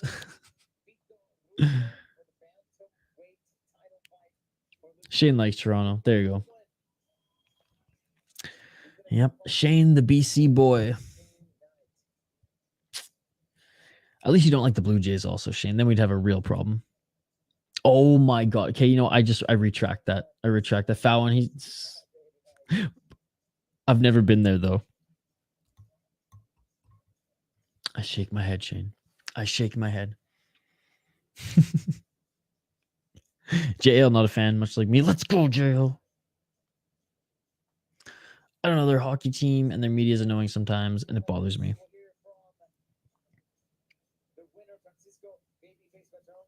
Yeah, people need to behave themselves and have better opinions. I mean, at least you're consistent, right? And that's what I say. Like, I respect the passion. Like, it's not like you just go full heel on whatever I say. Like my co-host on the podcast, he just likes to grind my gears, and he knows what makes me tick. And he's like, I'm gonna go against, you know, your point. And who else does that as well? Like, so there's someone else that I made content with at one point, and that was like the gag. Even in the live chat, they're like, I'll just go against Isha. Where you just stick to your guns. So you don't necessarily just go for the hot take every week. You're like, nope, I will die with Bilal. I'll die with DDP. Adesanya. Jamal Hill. And I respect that. That's what I'm saying. I respect the passion and commitment. Even if I disagree with some of them. I don't disagree with all of them. By no means do I disagree with all of them.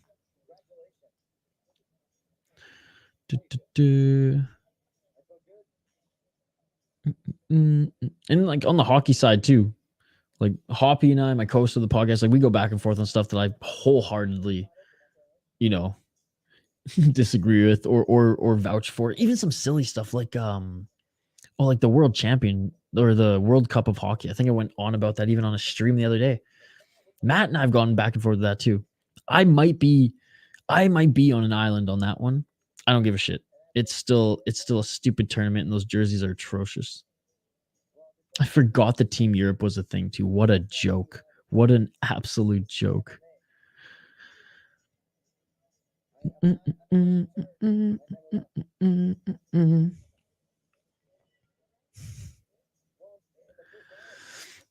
not from Canada. Is there anything between Toronto and the big cities on the east side of Canada? Ontario, Quebec. So Quebec is right next to Ontario. It is on the east side, and then east of Quebec are, Newfoundland, Labrador, Prince Edward Island, and then a big old plot of ocean.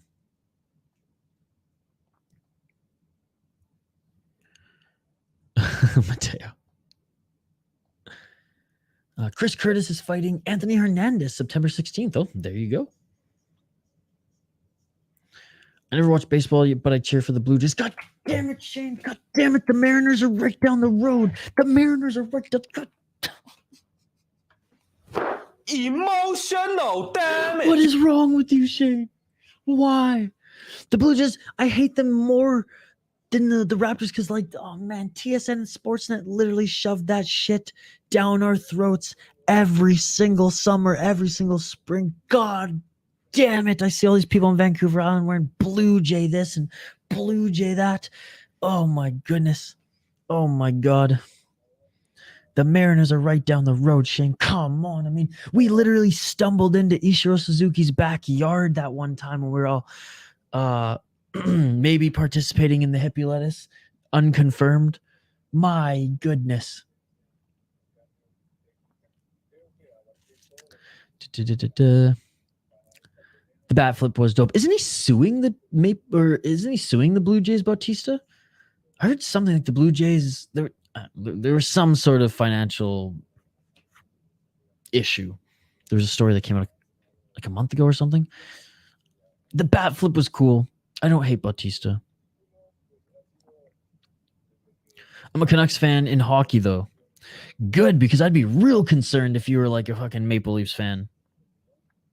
And I'm glad. And you're a diehard Canucks fan, and I respect that. But the Blue Jays, come on. The Raptors I can handle. I fell in love with Kawhi. Well, I was already in love with Kawhi.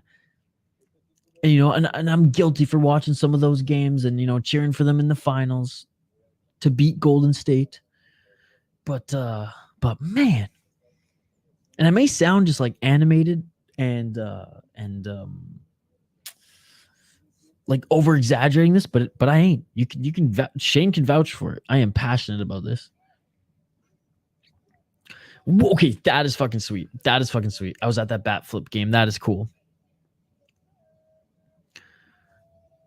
It was a gimmick team in a gimmick tournament that was essentially preseason. All right, we're at the main event of the evening next, ladies and gentlemen. We will highlight the fighters, I promise, before they enter the cage, so Shane and I can make official picks here. I know Shane's been crushing it with the picks. I mean, I will say, Shane, this stream, you have your game plan, much like these fighters who have been dominant tonight on the card. Your game plan has been executed perfectly. With the bait and switch picks, with the, we're going to keep Isha talking about sandwiches right until the fight. Okay. Buddy's in an armbar. Isha's just probably going to go with the underdog. It's a great plan, and I respect it.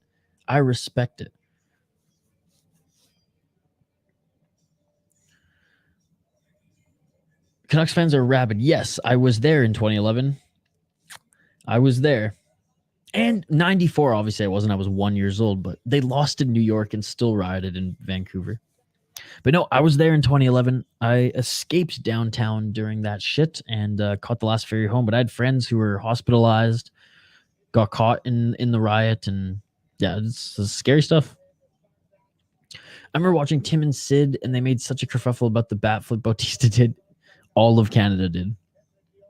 That was a crazy game. They had to delay a game for 25 minutes because they didn't know a rule. People were going crazy throwing beer cans. Yes, I remember throwing beer cans on the pitch. And then the bat flip happened right after. That is a cool storyline. I'll be dead honest. Sometimes I truly believe my differing opinions. Other times I do it because pushes people's buttons, and being the heel is fun. Oh, we know. Bautista suing the Canada Revenue Agency. That's what it is. Yes. CRA, baby. Okay, Mariners are your second favorite team, and Trailblazers are your second favorite NBA. Why didn't you ever tell me that the Trailblazers are your second favorite NBA team? I like now I have a little bit more. Okay, I'm not as, I guess to throw a buzzword out there, triggered. I'm not as upset. Why would you name your team after a leaf? Soy as fuck. Right. I mean, the Maple Leafs are fucking dope, Zoomer, I will say. Big old massive Leafs, but yeah. Man, you're riding Kawhi hard. Dude, he was so good. Like, again, I'm not even a huge basketball guy, but I was a very general, like, sports fan at that time where, like, I would listen to all sports radio. I'd watch all, whatever was on, even if it was, like, hockey on one TV, basketball on another. Like, I would obviously probably be paying more attention to hockey, but I just loved all sports, and I was trying to get into just sports media in general, like not just a hockey focused thing, not just an MMA focused thing, like actually all sports. I was trying to, like, for like a good 4 years, like really just know enough to be able to have a conversation about the entire landscape of sports. And in that time, I did watch more basketball than I care to admit. Less than Counter-Strike tournaments, but still a lot of basketball.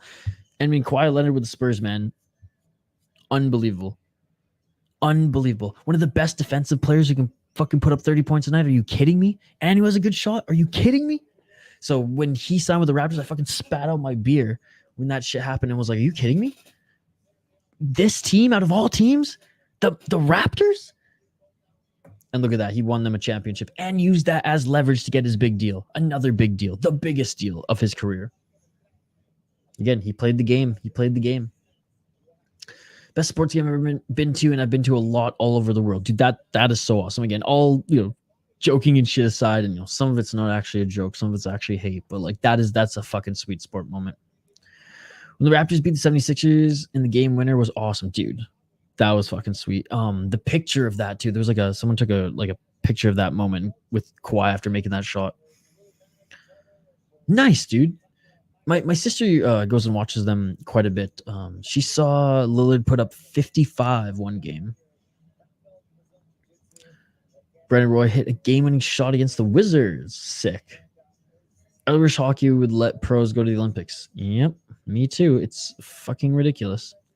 And I saw the Mariners live, and a fly ball went under my seat, but the people behind me got to it. Wow. Well, there you go, Shane. You've had some good sports moments in your second favorite franchises. The Canadians are arguably a worse name. They're just Canadiens. Yeah, they should have just made them the Habs, les Habitants. They should have just kept them the Habs. I wish MMA was in the Olympics. Yeah, me too. That would be amazing.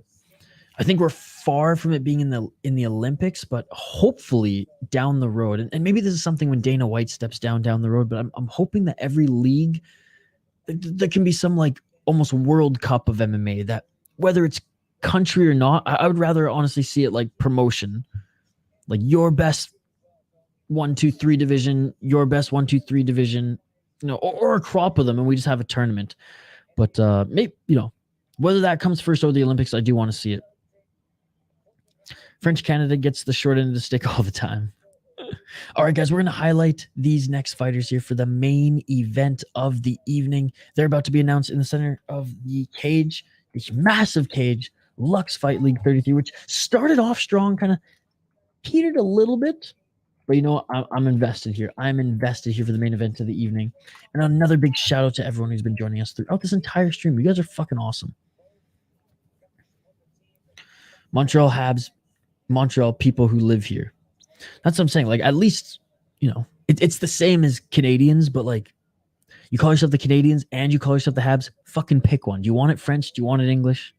You're a French province, so just keep it French. Okay, I got to get to the picks here, guys. Thank you so much for the comments. I appreciate it. Keep them coming, but we're gonna get to the picks because we're at the main event of the evening. Jose Roura, 6-3 in his pro MMA career. 3-2 in his last 5 fights, and he is fighting, coming off a loss. This is why I love the regional scene. Coming off a loss is fighting for the title. 6-3 in his pro MMA career, 35 years of age. Holy, he's jacked for 33 years of age. Oh my goodness. Come on, Tapology. Don't do this to me now. 1 KO, TKO, 3 submissions, 2 decisions, 5-2 in Lux Fight League. Coming off a loss to a 17-7 guy, unanimous decision at Lux Fight League 29. He beat a 3-1 guy, lost to a 7-1 guy. Okay, so he's crushed some fucking cans. He's crushed some fucking cans, but you know what? He's getting a title shot, so fuck it, let's go. Yeah, that shit beautiful than a motherfucker. His opponent, Rodolfo Rubio, Fito Rubio, 19-12-1 in his pro MMA career. 36 years. This is the main event. Come on, guys. 36 years of age. He is 2-2 in his last 4 fights. They're fighting at 145 pounds.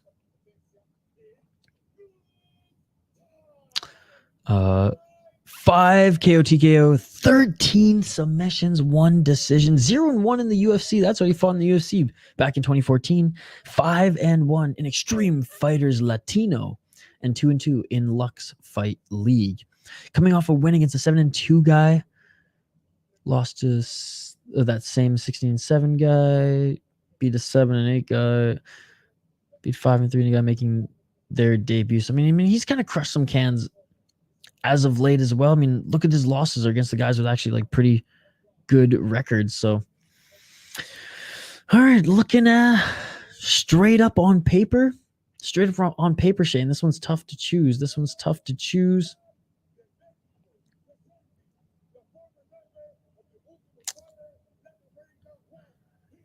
Okay, so Rodolfo Rubio was on The Ultimate Fighter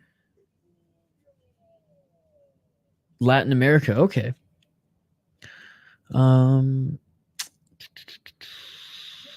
Shane's picking Rubio. God damn it, I was about to pick him. All right. That's all good, Shane. I'm picking Roura. Let's go. Ride or die. And I mean, Shane, you're employing your game plan perfectly, making me sweat a little bit there, You asked twice, and you're like, Isha, I've already asked you. I'm making my pick now. No. Good game plan. While I was reading this, while I was, presenting them, getting your pick in, that's solid. Like I said, respect. I'm not even being facetious. I respect your tactic tonight. So he's like, Isha's tired. He won't notice.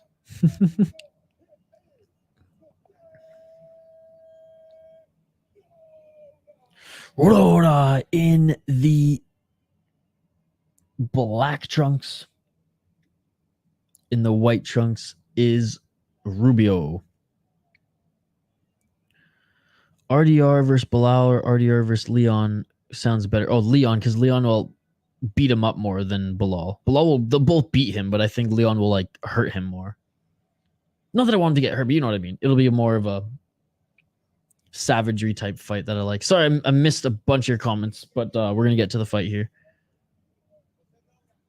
I'm not even planning anything.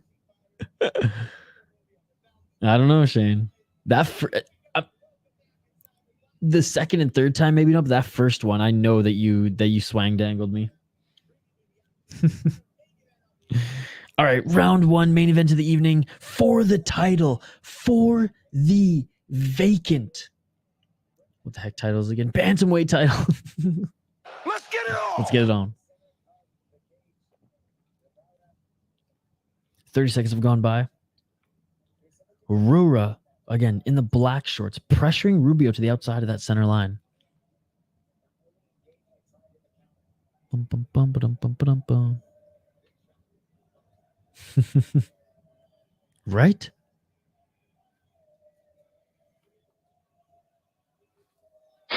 Locking it in.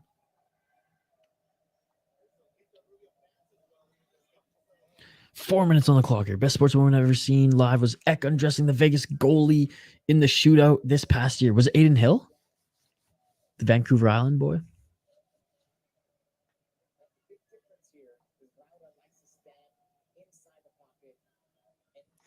But UFC people, in regards to the tournament, yeah, I mean, probably, but I still want to see it. Maybe it gives some of these guys incentive to, like, get that fucking win against the UFC guys. I don't know.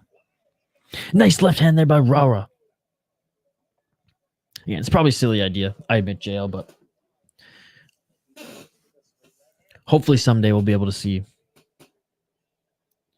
some sort of tournament or cross promotion or nation type fights in mixed martial arts. 3 minutes and 15 seconds on the clock here.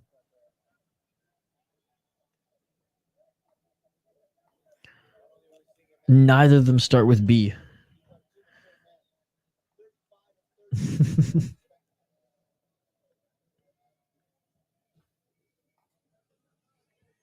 2 minutes and 55 seconds. Still on their feet here. I don't know what kind of kick that was that Rubio was throwing, but the crowd's going crazy. They're cheering for Roura?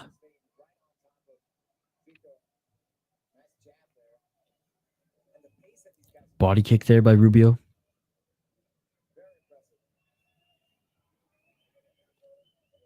And again, Roura's keeping Rubio outside that center line here, walking him down.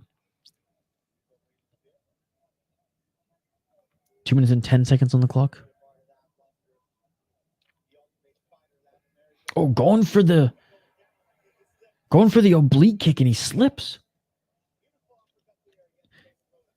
Is Rubio there? 2 minutes on the clock. Hammer fist followed by a left hook by Rubio. Left hook didn't land. Hammer fist again by Rubio. What is this guy doing? Baiting Roura in the pocket? I mean, it almost worked there as he tried to set up an uppercut. Oh, Brossois. White shorts looks like a sloppy and less coordinated Bilal. He is uncoordinated, isn't he? I kind of noticed that too. He like swung and almost like stumbled there. 1 minute and 28 seconds left here on the clock in this first one. Oh, and Rubio tried to set up a spinning back fist. Come on, Lux, finish strong. Let's finish strong with a finish.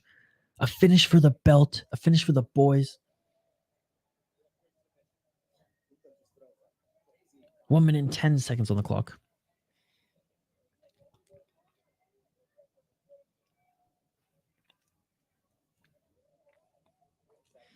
He's fighting like him too, minus the wild swings.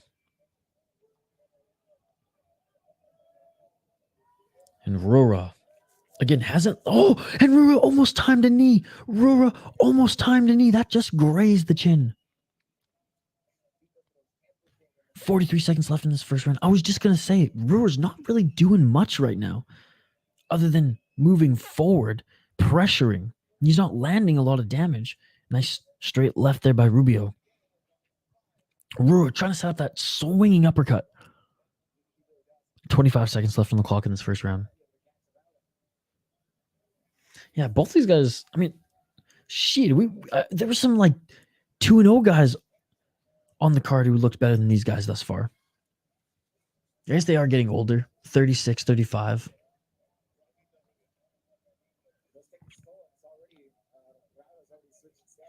Ooh, and a hard kick to the side of the knee of that left lead leg by Rubio. I think Rubio won that first round. I mean, I just don't think Roura landed enough.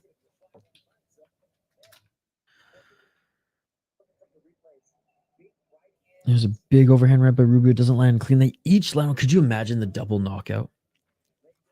Did we not see that recently in the UFC? A double knockout? Or at least like a double drop?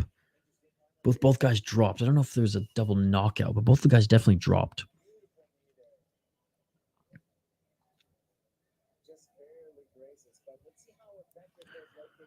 All right, third and final round here, ladies and gentlemen. Or sorry, not final round. Jesus. Second round of this 5-round fight is what I actually meant to say. The napitis has hit me hard.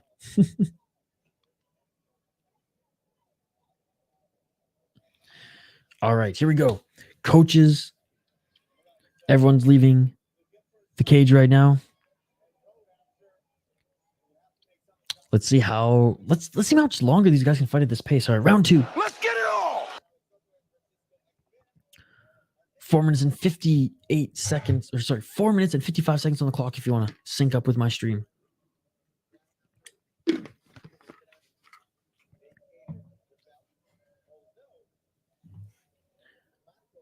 Center of the ring. Go for that oblique kick again is Rubio.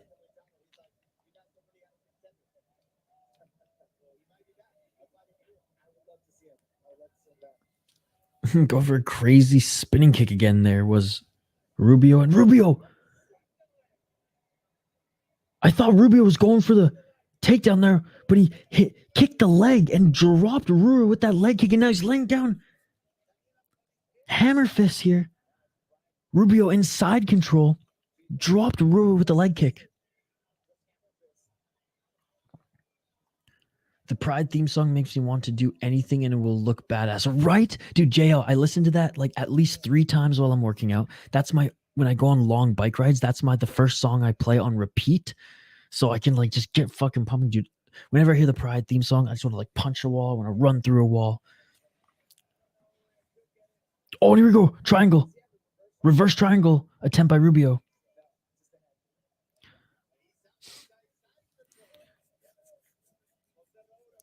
I've never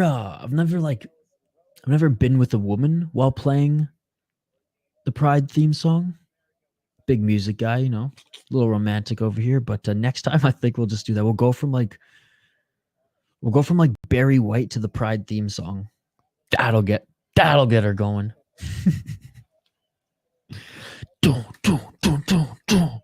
She's like, what the fuck?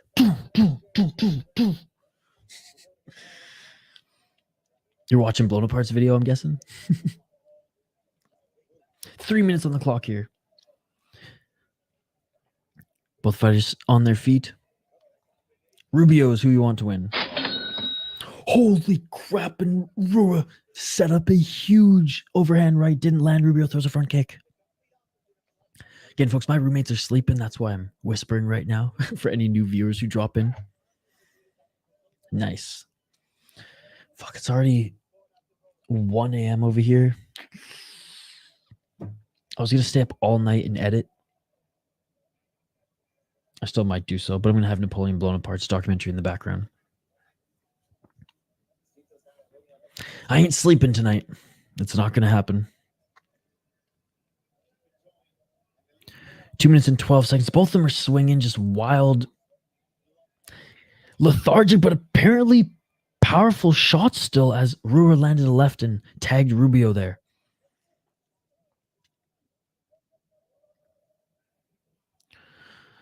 Apparently so. Oh, a nice right hand by Roura. Apparently so. Oh, Canada, baby. Oh, and there we go.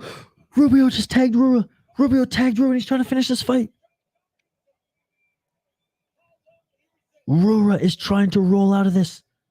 Roura desperately going for the heel hook here. And a good job by Rubio for getting out of it. Both of them scrambling, and Rubio ends in the top position. Roura ends up in the top position, but Rubio's going for the guillotine. He's out of it now. He's in side control is Roura. Wow. Great scramble by Roura here, and he is in side control right now. The crowd's going crazy. Beautiful short right elbow by Roura.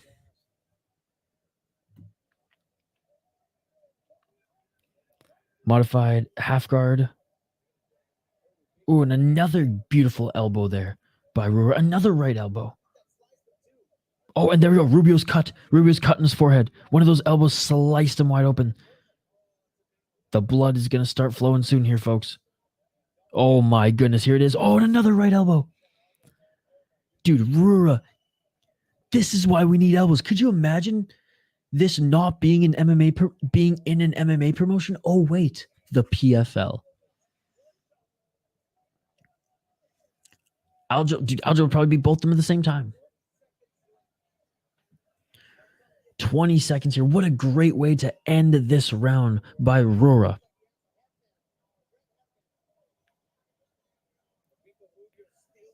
In the full guard of Rubio, and yeah, Roura still moving, still landing shots in that top position. And that is it for the second round. honestly, despite being dropped, if you're talking about damage, I mean, this one's pretty close round to call. Shane, what do you think? I'm giving the second round to Roura.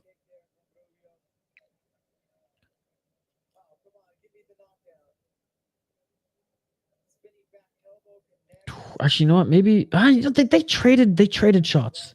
Oh, beautiful step and uppercut with a left that dropped him, and he somehow survived and did enough to cut him up with some elbows. Bruh, let's make it 1-1 going into the third. Screw it. Rubio dropped Roura twice, and both times Roura ended up on top. Great point there, Shane. Great point. I think Roura stole the round at the end. Me too. If he wouldn't have cut him open, then I might have been still leaning Rubio. But because of the damage that he did, Rubio reminds me of someone. Kind of looks like a small Delidze. I don't know. His picture kind of looks like a small Delidze. All right, third round here, folks. This one's going 5 rounds. This is a championship belt on the line. Round 3. Let's get it all. Oh, I thought the broadcast guy swore there for a second. 4 minutes and 40 seconds on the clock if you want to sync up with my stream. Looks like Rubio's wearing a mullet of blood. They wiped up his forehead, but his whole back of his head is just covered in it. Outside low kick by Rubio. Oh, there we go. Roura caught him. I thought for a second it was the leg kick that was checked there. But no, Roura on the counter caught him. 4 minutes and 17 seconds.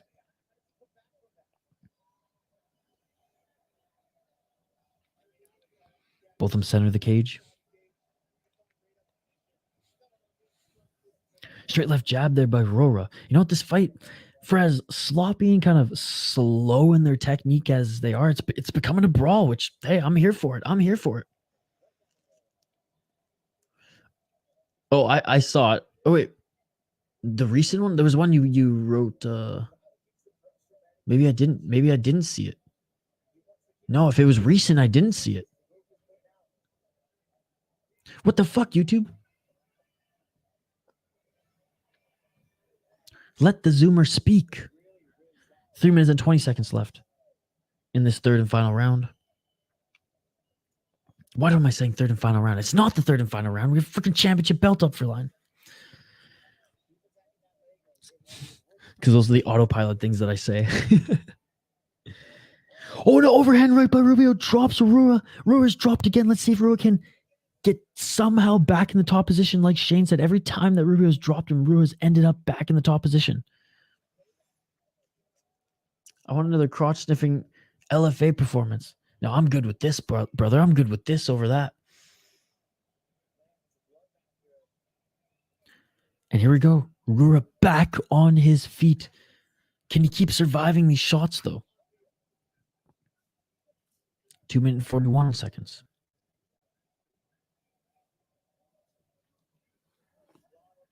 Straight left jab. Rubio throwing that big left. Oh, and a nice right hand by Roura. The broadcasting Roura's corners asking for more shots. Yeah, he's got to land more if he wants to steal back this round. If he doesn't do much in the rest of this round, it's Rubio's. Violence, baby.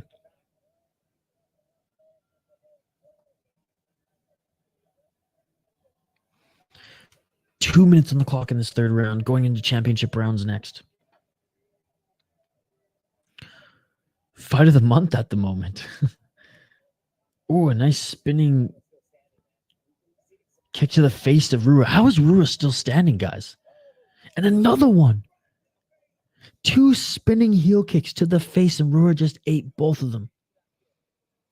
Oh, this might be it. Roura getting a little reckless here. Well, so is Rubio with some of these crazy-ass ninja kicks he's throwing.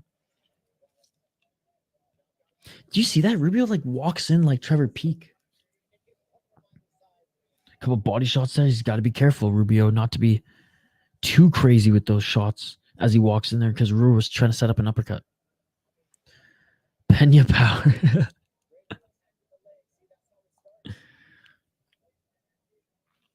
One minute left in this third round. Counter right from Roura almost landed.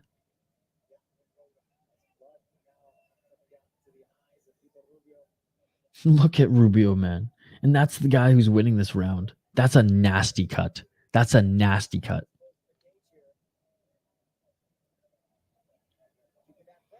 Ooh, setting up that overhand again was Rubio, but he's leaving his head just right in the line of fire here. And Roura lands a straight left jab.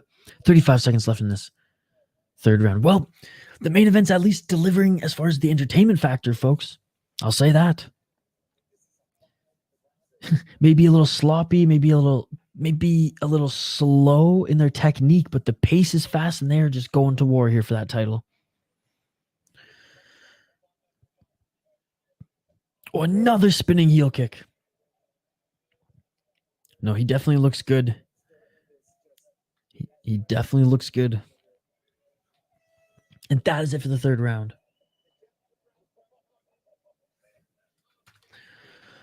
Wow. I got to give that round to Rubio. I'm making a joke about pride. It keeps deleting it. It's not even this. It's not even that month anymore.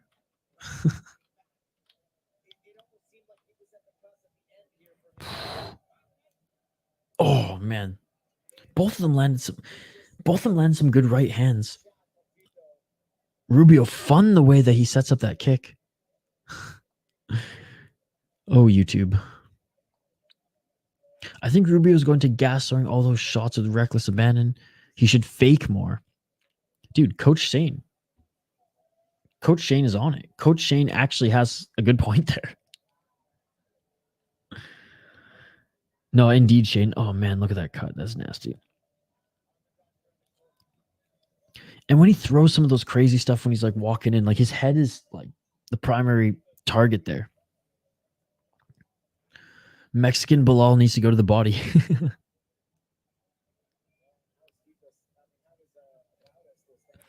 Yeah, Roura doesn't look too hot right now. I'm gonna save the joke for when we get more people in the stream anyways. All right. just tease me a bit. Just tease me a bit, Zoomer. 4 minutes and 52 seconds on the clock. Fourth and Let's get it all. first of the two championship rounds. Oh, and another knee attempt by Roura. He tried that. He tried that in the second round. And he just grazed Rubio. Again, by the way, shout out to Zoomer, JL, Shane. I mean, look at this. We got and Foul One exclusive members and Mateo only in the live chat right now. How fucking cool is that? Seriously, you guys have no idea how much the support means to me and Kyle and helps this summer. Seriously, appreciate you guys. Catching the right leg of Roura was Rubio there, and he tried to punish him with the left hand.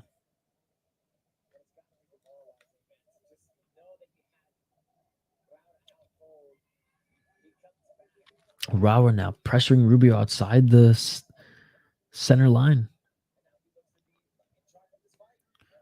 Roura with some control here in this fourth round. He's setting the pace. He's landing the big shots. And now Roura going for a takedown, and he gets it. A beautiful takedown by Roura.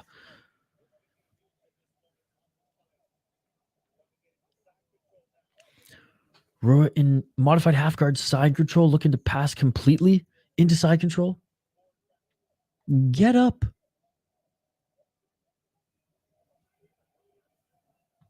There's some words YouTube allows in the chat and some that it just goes nope. Yeah, exactly.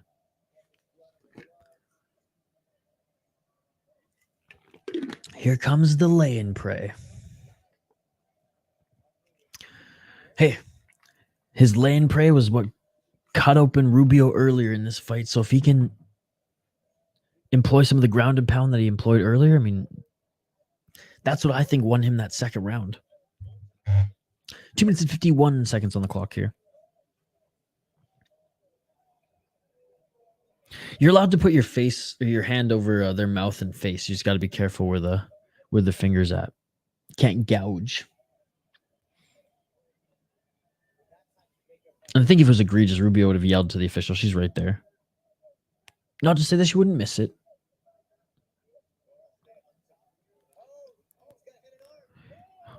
Or, okay, Roura threatened with the head and arm triangle choke. Or the head and arm choke. And use that to set up a reversal. And now Roura has the back of Rubio. Body triangle is secured. 2 minutes left. And Roura's going for the rear naked choke. JL, there's 2 minutes on the clock here. And Roura's going for that rear naked choke. Rubio looking to turn, though. Looking to turn. Good job by Roura staying on his back. Roura gets the full mount. Roura's now in the full mount. Roura's now in the full mount. He's landing some elbows in the mount position. Some right hands in the mount position. This is...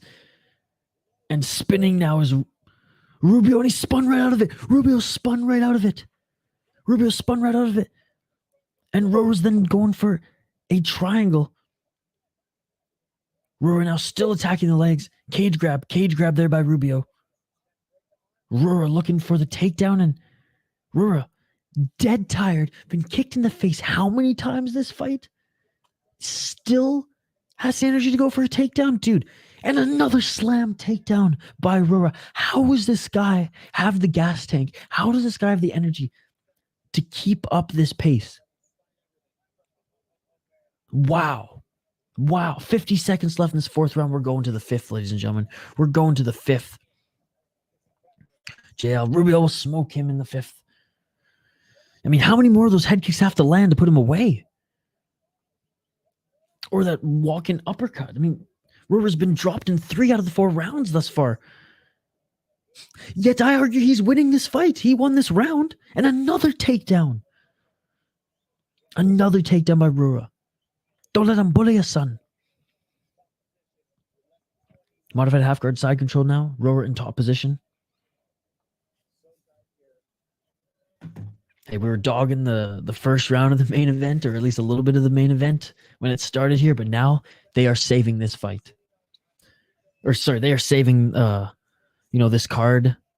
I mean, does the card even need saving? I don't know. It just felt like it took a dip after it started off so hot. End of the fourth round, we're going into the fifth.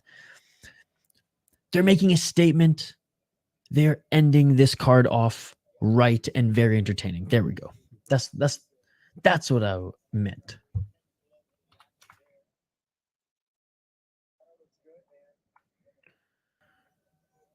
Getting dropped and doing nothing. What are you talking about?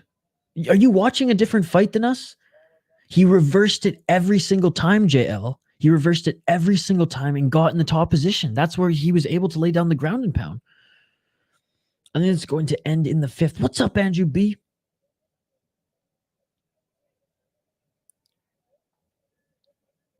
Hell yeah, dude. Me too. This is awesome. Andrew, it's so late where you are right now. How's the matches so far the whole night? Well, we started with Shudo Brazil, was pretty good, and then we jumped over to Lux, and the first few matches were good. It kind of slowed down a bit, but this main event, it's getting us pumped, man. It's getting us pumped, and I'm pumped to see you, Andrew. Happy Canada Day, Andrew. Fifth and final round, ladies and gentlemen. Final round of this fight. Final round to decide the bantamweight champion. Final round of the night. Let's get it on. Let's get it on. Just one.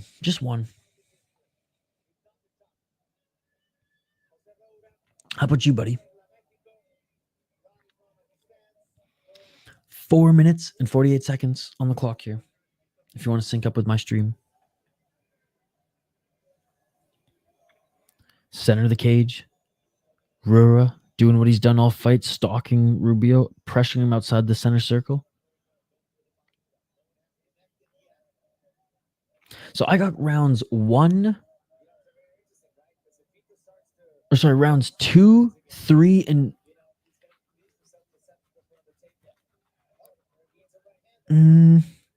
2, 3, and 4 going to Roura. I got 1 going to Rubio.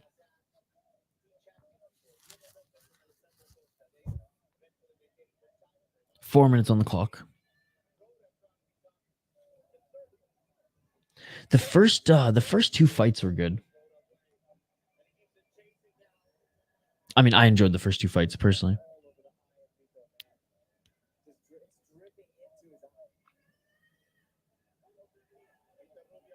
Three minutes and 40 seconds on the clock.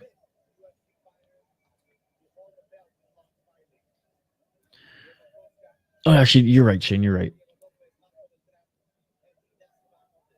I'm just split on 1. No, you're right. We were just talking about that. My apologies. So 2 is definitely Roura. 1, 4 was. I mean, this actually could be tied going into this 5th round. Now that I think about it, Shane. A nice takedown by Roura. Yeah, you know what? This is tied going into this 5th round. Let's go, baby. Whoever wins this round wins the fight. Let's go. Fallon, what did you like better, Shooto Brazil or this card? It's all good, Andrew. It's all good. Andrew's thinking Rubio's going to win. 2 minutes and 48 seconds. Roura in the top position here. Pushing the left shoulder of Rubio up against the cage. In that modified half guard side control. Yeah, the pace of this fight. That's the thing. It looks sloppy as far as the skill goes. But 5 rounds at this pace, after the damage that both of these guys have endured, unbelievable. I did not. I had some tempura shrimp that I made.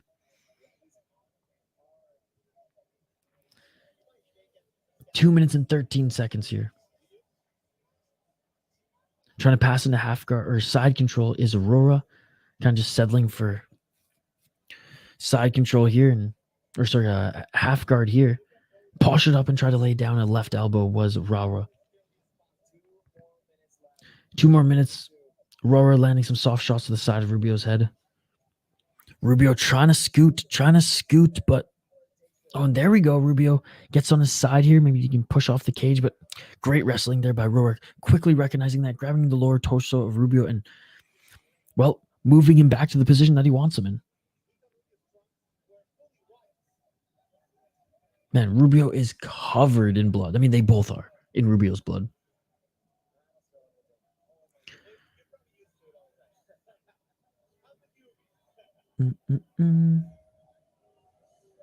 Asking someone which small regional promotion is better is so Benning? Benin?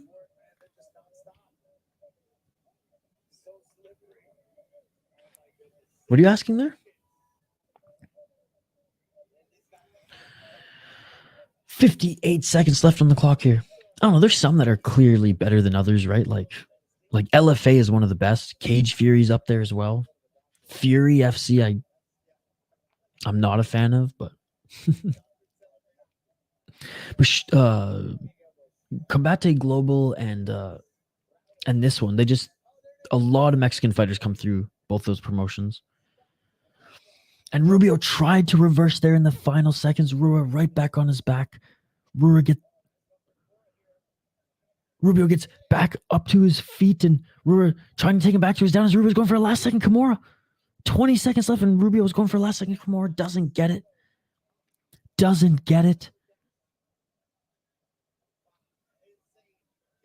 But ending this fight out strong is Rubio, laying down some elbows and flipping right into mount. Rubio ends this fight in the full back mount for 5 seconds. Honestly, I don't think that last 20 to 20 seconds for Rubio is enough for him to win this fight. I do think Roura wins this round. So let's give round 1 to Rubio, round 2 to Roura, round 3 to Rubio, round 4 and 5 to Roura. That is my prediction.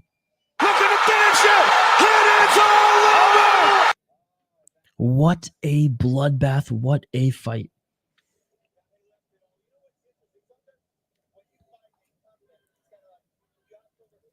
I hate that guy saved by the bell. Buddy, your guy was saved by the bell in the second and 4th round too, so got a couple even saved by the bells here. If the judges pick Rubio, they got it wrong, buddy. Let's be honest, Roura clearly won that 5th. Rubio won the first, Roura won the second, Rubio won the third, Roura won the fourth. Like fourth was the most dominant round of the whole fight for like either party, and Roura was obviously won that one. And then fifth, yeah, Rubio ended strong, but I just don't think it was enough time, right? The only way Rubio wins this is if he got the second for dropping him twice, even though Roura cut him open and reversed the position. No, that's true, Shane. That's true.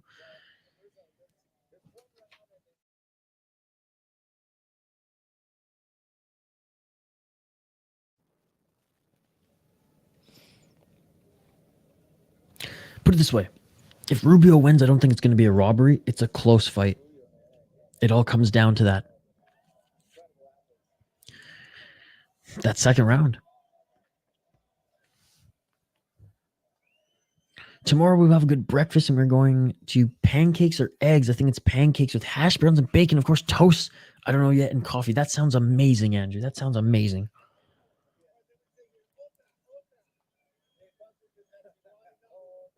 Well, JL, again, we explained it, dude. Did you not listen to us? We explained it at the time when we were talking about it through the second round, and we were talking about it now. Dropped him twice, but both times, Roura got back up after reversing the position. And the last time he ended up taking Rubio down and elbowed the fuck out of him in full mount. So, like, again, I think that was enough to squeeze out, especially because it was 2 minutes of that round. 2 minutes of the end of that round, he dominated. But again, 2 knockdowns is nothing to overlook too. So that's why it's close. But if we're going to realistically say who got beat up and manhandled in that second round more, I mean, it was Rubio. He got reversed twice. His takedowns, or his knockdowns were awesome because he landed the shot, but the reversals and then the damage done, I think, was enough to squeeze out. But hey, could 100% be wrong too. But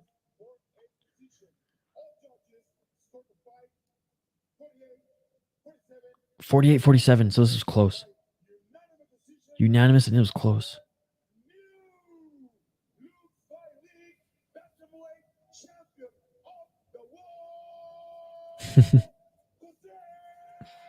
Let's go, baby. Let's go. Let's go. Let's go. And new. Yeah, that shit beautiful than a motherfucker. Jose Roura is your new Lux Bantamweight champion.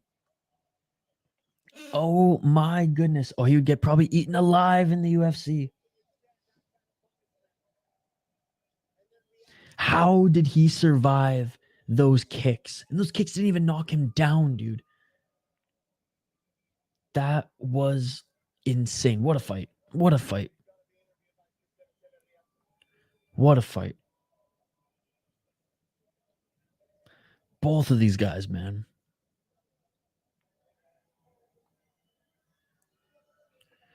Damn, son. Well, a little excitement to end off the card there. Both of those guys fought hard. It came down to the wire, and a very close scorecard, right? Hey, I know that guy. That guy in his training camp, he's a UFC fighter. Andrew sending love, Jay. We tied the Lux beer bet.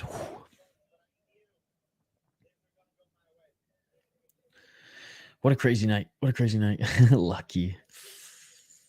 A little bit. But, what is it? 48, 47, or was it 49, 48? Whatever it was. Off by 1. I mean, close fight. Close fight.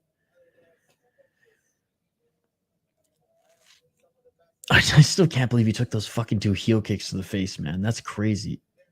And no, shout out to Rubio too. Got cut in the second and continues to fight like he's not even cut. So solid performance by both of these guys, given their skill set and tier in which they compete. But he's the Lux champion, man. He's the Lux champion. Okay. Every judge was 48, 47. Nice. Okay, so this guy right here with the funny haircut. I guess they all have funny haircuts. The guy to the left of the champion, he's in the UFC. He took a fight on short notice recently and crushed it. I mean, he lost, but he looked really, really good in the first 2 rounds. Bias home cooked. Were they both from Mexico? Oh yes, that was it. That was it. That must be it. That must be it. Had nothing to do with that second round. And it must have come down to that second round too. Hey, regardless, man, both of them fucking brought it. Can't be upset with that. Guys, I gotta get some rest. Actually, I don't even know if I gotta make a decision on if I'm gonna stay up all night and edit video or if I'm gonna get some rest. But regardless, I have to make that decision off stream. So I want to say a big thank you to everybody who tuned in tonight. West Coast, JL, Andrew B, Shane, Mike Jones, Foul One, Zoomer Loyalist, Jay Herbo, Brian and Brittany dropped in as well to say hi. But I'm doing a quick scroll to make sure I don't forget anybody. Hockey from Home said, what's up? Mateo, what's up? Thank you so much for being an exclusive member as well, buddy.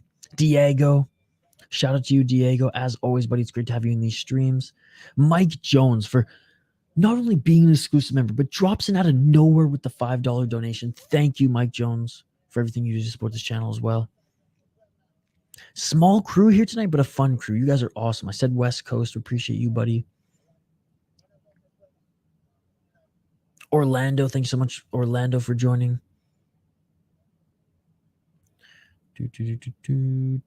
Crippled Ham, thank you so much for joining, Crippled Ham. Appreciate you, buddy.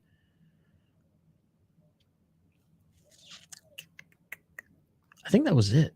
Oh, Phony Turgerson, of course. Phony Turgerson, thank you so much for joining. And Orlando, you guys are awesome. You guys are awesome.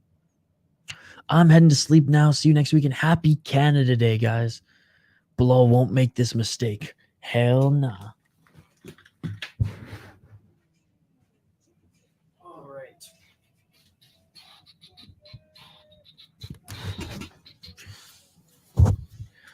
I believe the last people in the chat here are all Canadian, if I'm not mistaken, other than Zoomer if he's still here. So I want to wish you all a unbelievable, a fun, and exciting, and a safe Canada Day.